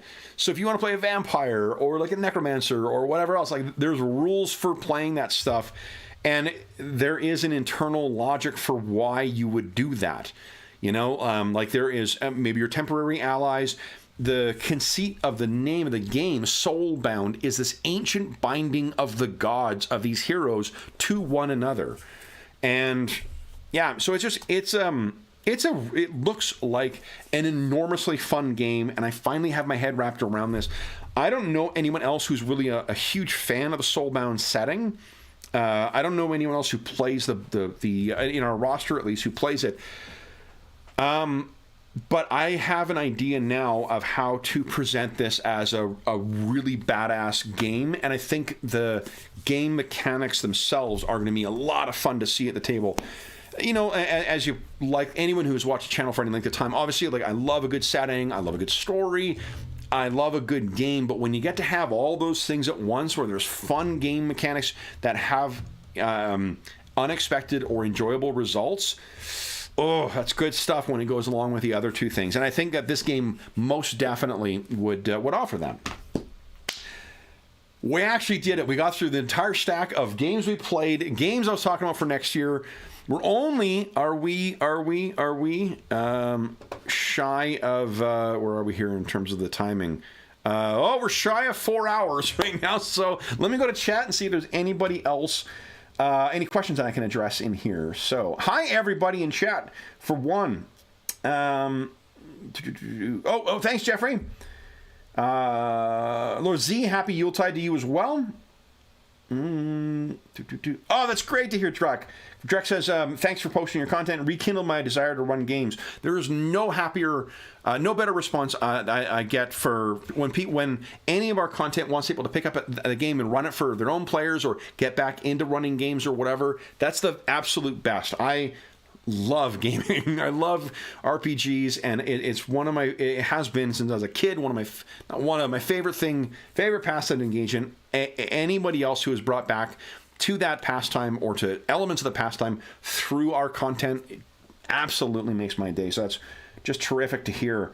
Let's see here. Any questions? I'll go to the questions. Thank you everybody for your comments as well.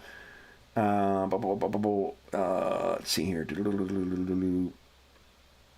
Once got swallowed by a Remoraz. That's great luck. Okay. Let me see here.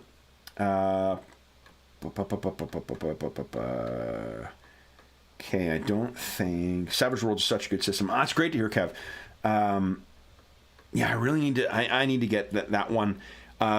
It's always a game that I have fun with. I just don't want to kill characters.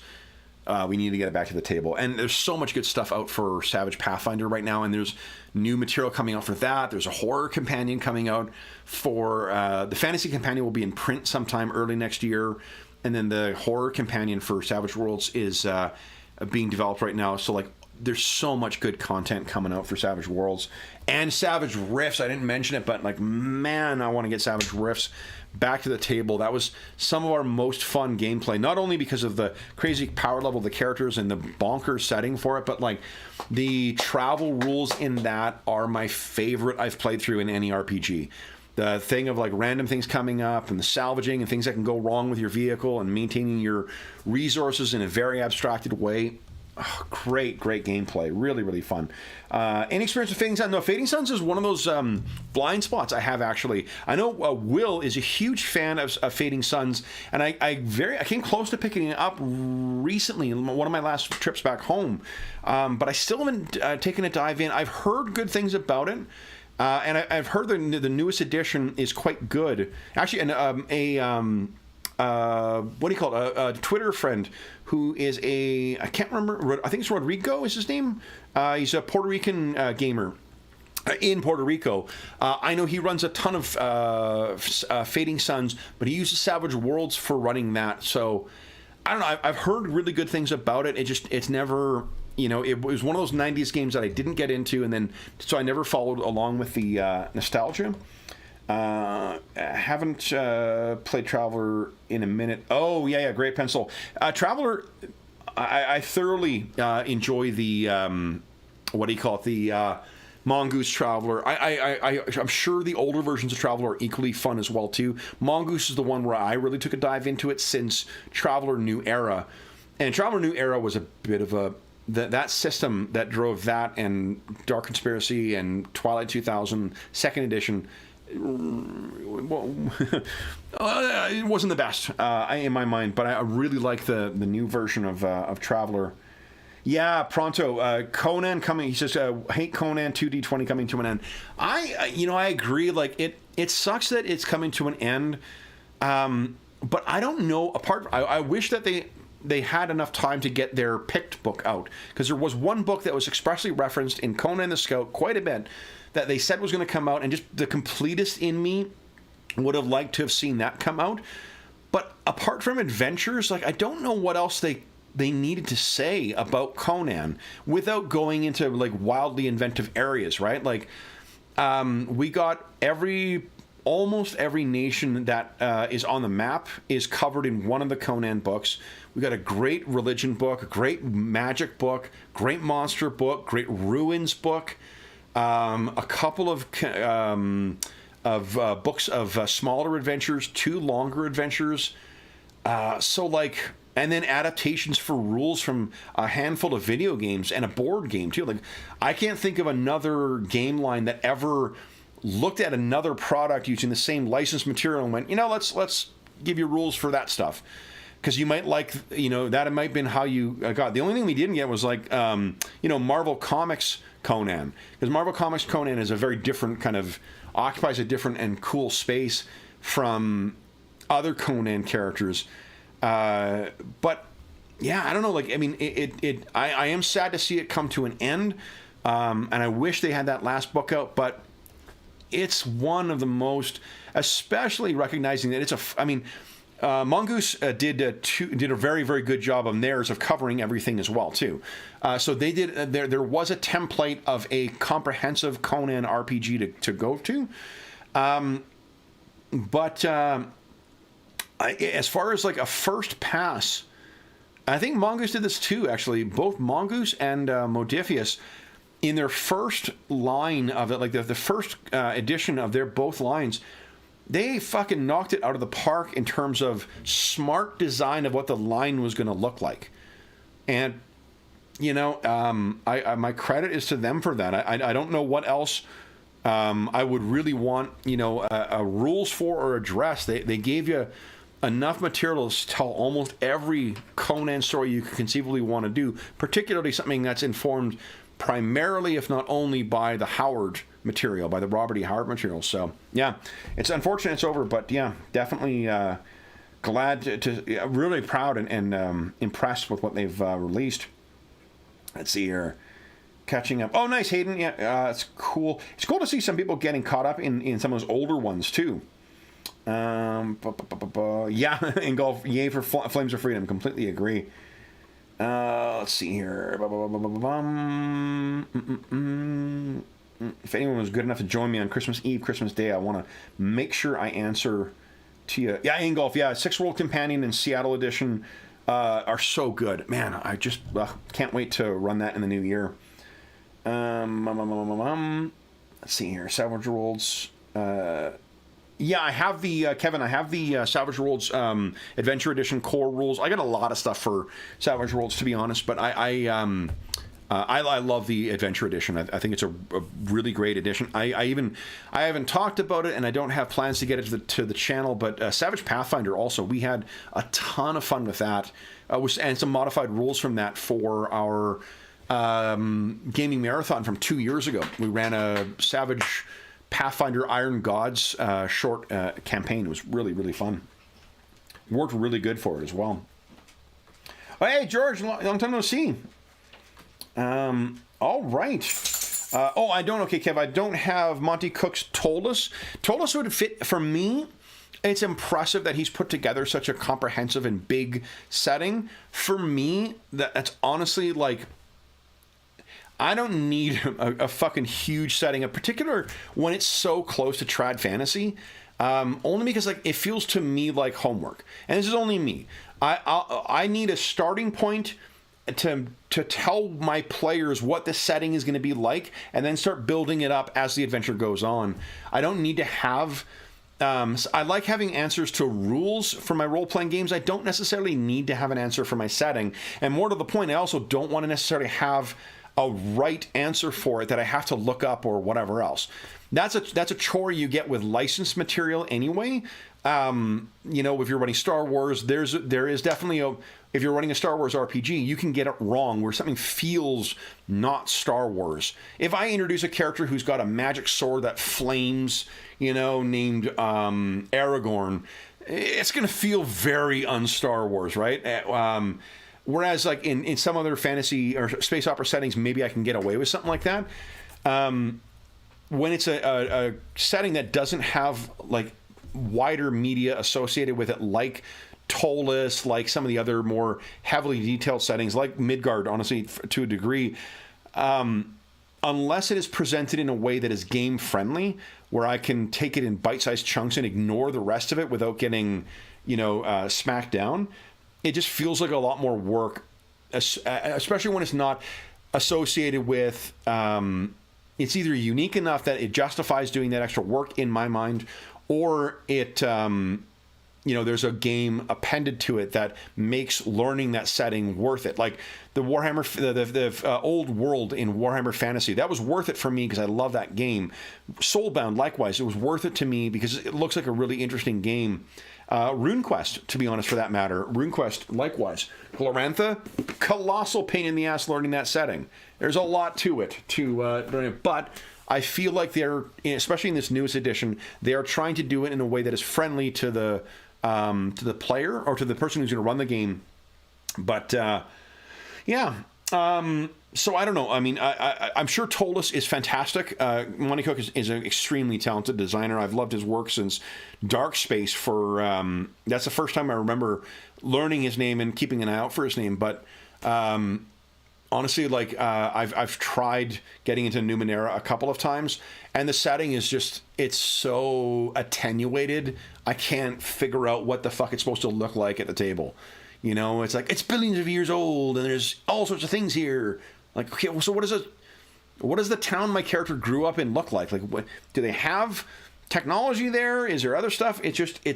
I find it very hard to wrap my head around, in the same way that I was challenged with Soulbound. Like, what does it look like on the ground level for this? There's too many interesting and bizarre ideas, great bizarre ideas in the setting, but I have no fucking idea how to even start running a game in Numenera, setting aside the game mechanics in it. And I think I would fear that I'd probably have the same issue with Tolus, because it's great that he's got a setting and he's got so much detail in, and other people have added to. If that's your thing and you like getting into that stuff, that's awesome. It's a perfect product for you. For myself, it's too much homework. I'd rather make the shit up and make it fit for my whatever's going on in my adventure than I would to be accurate to the setting. Same issue I have with some Forgotten Realms stuff. Also, Greyhawk is a lot easier to get caught up to speed on all the all that kind of like canon stuff than what Forgotten Realms is, because I don't have 30 years of novels worth of development to get caught up on. And the reason I say it also is not just because like I don't want to. It's really with for the players, because if a player has that level of investment and it is in one of those really highly detailed settings, when I get shit wrong, it takes stuff out of the story for them. And I don't want to have that circumstance. I want to have it that everything is adding to their experience, not like, well, that's not really how peace bonds work here, or that's not really how the church of whatever the fuck it is, operates in here, but that's okay. It's your game, Kev. Like anything that I want to try and make sure that I avoid those moments where players who are really invested in those settings get taken out of them. And one of the ways that I can get around that is just not running in a lot of those extremely detailed settings. So anyway, that is it. I think we're caught up. So everybody, thank you so much for everybody who, not only for this, well, first off, anybody who sat through this entire stream, as is always the case, if there is any questions, comments, or concerns you have regarding anything I talked about, if you have any thoughts on any of the games I mentioned, I'd love to hear about them, because especially for the ones that I'm planning on, the ones that in particular that I'm either struggling with or have not quite been seized by the brain by, as it were. If you have been had a game grip you by the throat and run me, kind of thing with any of those games, let me know how that happened, because maybe that'll help me see these in a different way. Otherwise, thank you so much to everybody for such a wonderful 2022 on the channel. Even just talking through all this material, going through the chat with everybody. This has been 2021 was a great year on the channel as well too, but I feel excited and invigorated sitting here on Christmas Eve talking about this stuff in a way that I wasn't last year. And I don't know what's changed, different year, different time or whatnot, but I'm extremely excited about what 2023 has to bring. And I am so grateful that I get to, not only with all the terrific players that I get to play with as well, the people who join us in chat, the people who sit and lurk and watch, the people who join us on the Discord server, all of that I see as part of the Dungeon Musings community, and I am so grateful to be part of this community. It's so much fun. It makes my learning about games and finding new ways to appreciate them all the better. And I love that. Anything that broadens my horizons, that makes me understand things and see things more, particularly for a hobby I enjoy so much, I just greatly appreciate. I can't wait to spend 2023 with you. So thank you to everybody. If you're listening to this live, very Merry Christmas. If you're celebrating Christmas, happy holidays. Otherwise, I hope you get some time to rest, to play some games yourself, to read some games, get a break from your players, perhaps, whatever it is. And if you do have time over the holidays, you're welcome to join us with the Blackbirds of Yule event. We have another 5 sessions of that between now and the end of the year. And we have a contest going on that, too. If you share your concept for a Blackbird in chat or on the description of those videos, every time you do that, you get one more chance to enter into a prize to win some. The author of Blackbirds, Ryan Vernier, he has very generously donated a bunch of sets of Gen Con exclusive dice for Blackbirds. So we're going to be giving all those away on New Year's Eve, and we'll do a random draw, just like we do for our charity raffles. So, but if not, if we do not see you until the new year, thank you so much for joining us. We hope you had a wonderful 4 hours of hearing me yapping about a bunch of games. And until we see you again, thanks everyone who joined in chat as well, too. Thanks, everybody. I hope you have a wonderful holiday season, a great start to the new year. Can't wait to see you at the table, in chat, on the Discord server, in the comments. Otherwise, have a wonderful start to your new year. Stay safe, stay healthy, and happy gaming.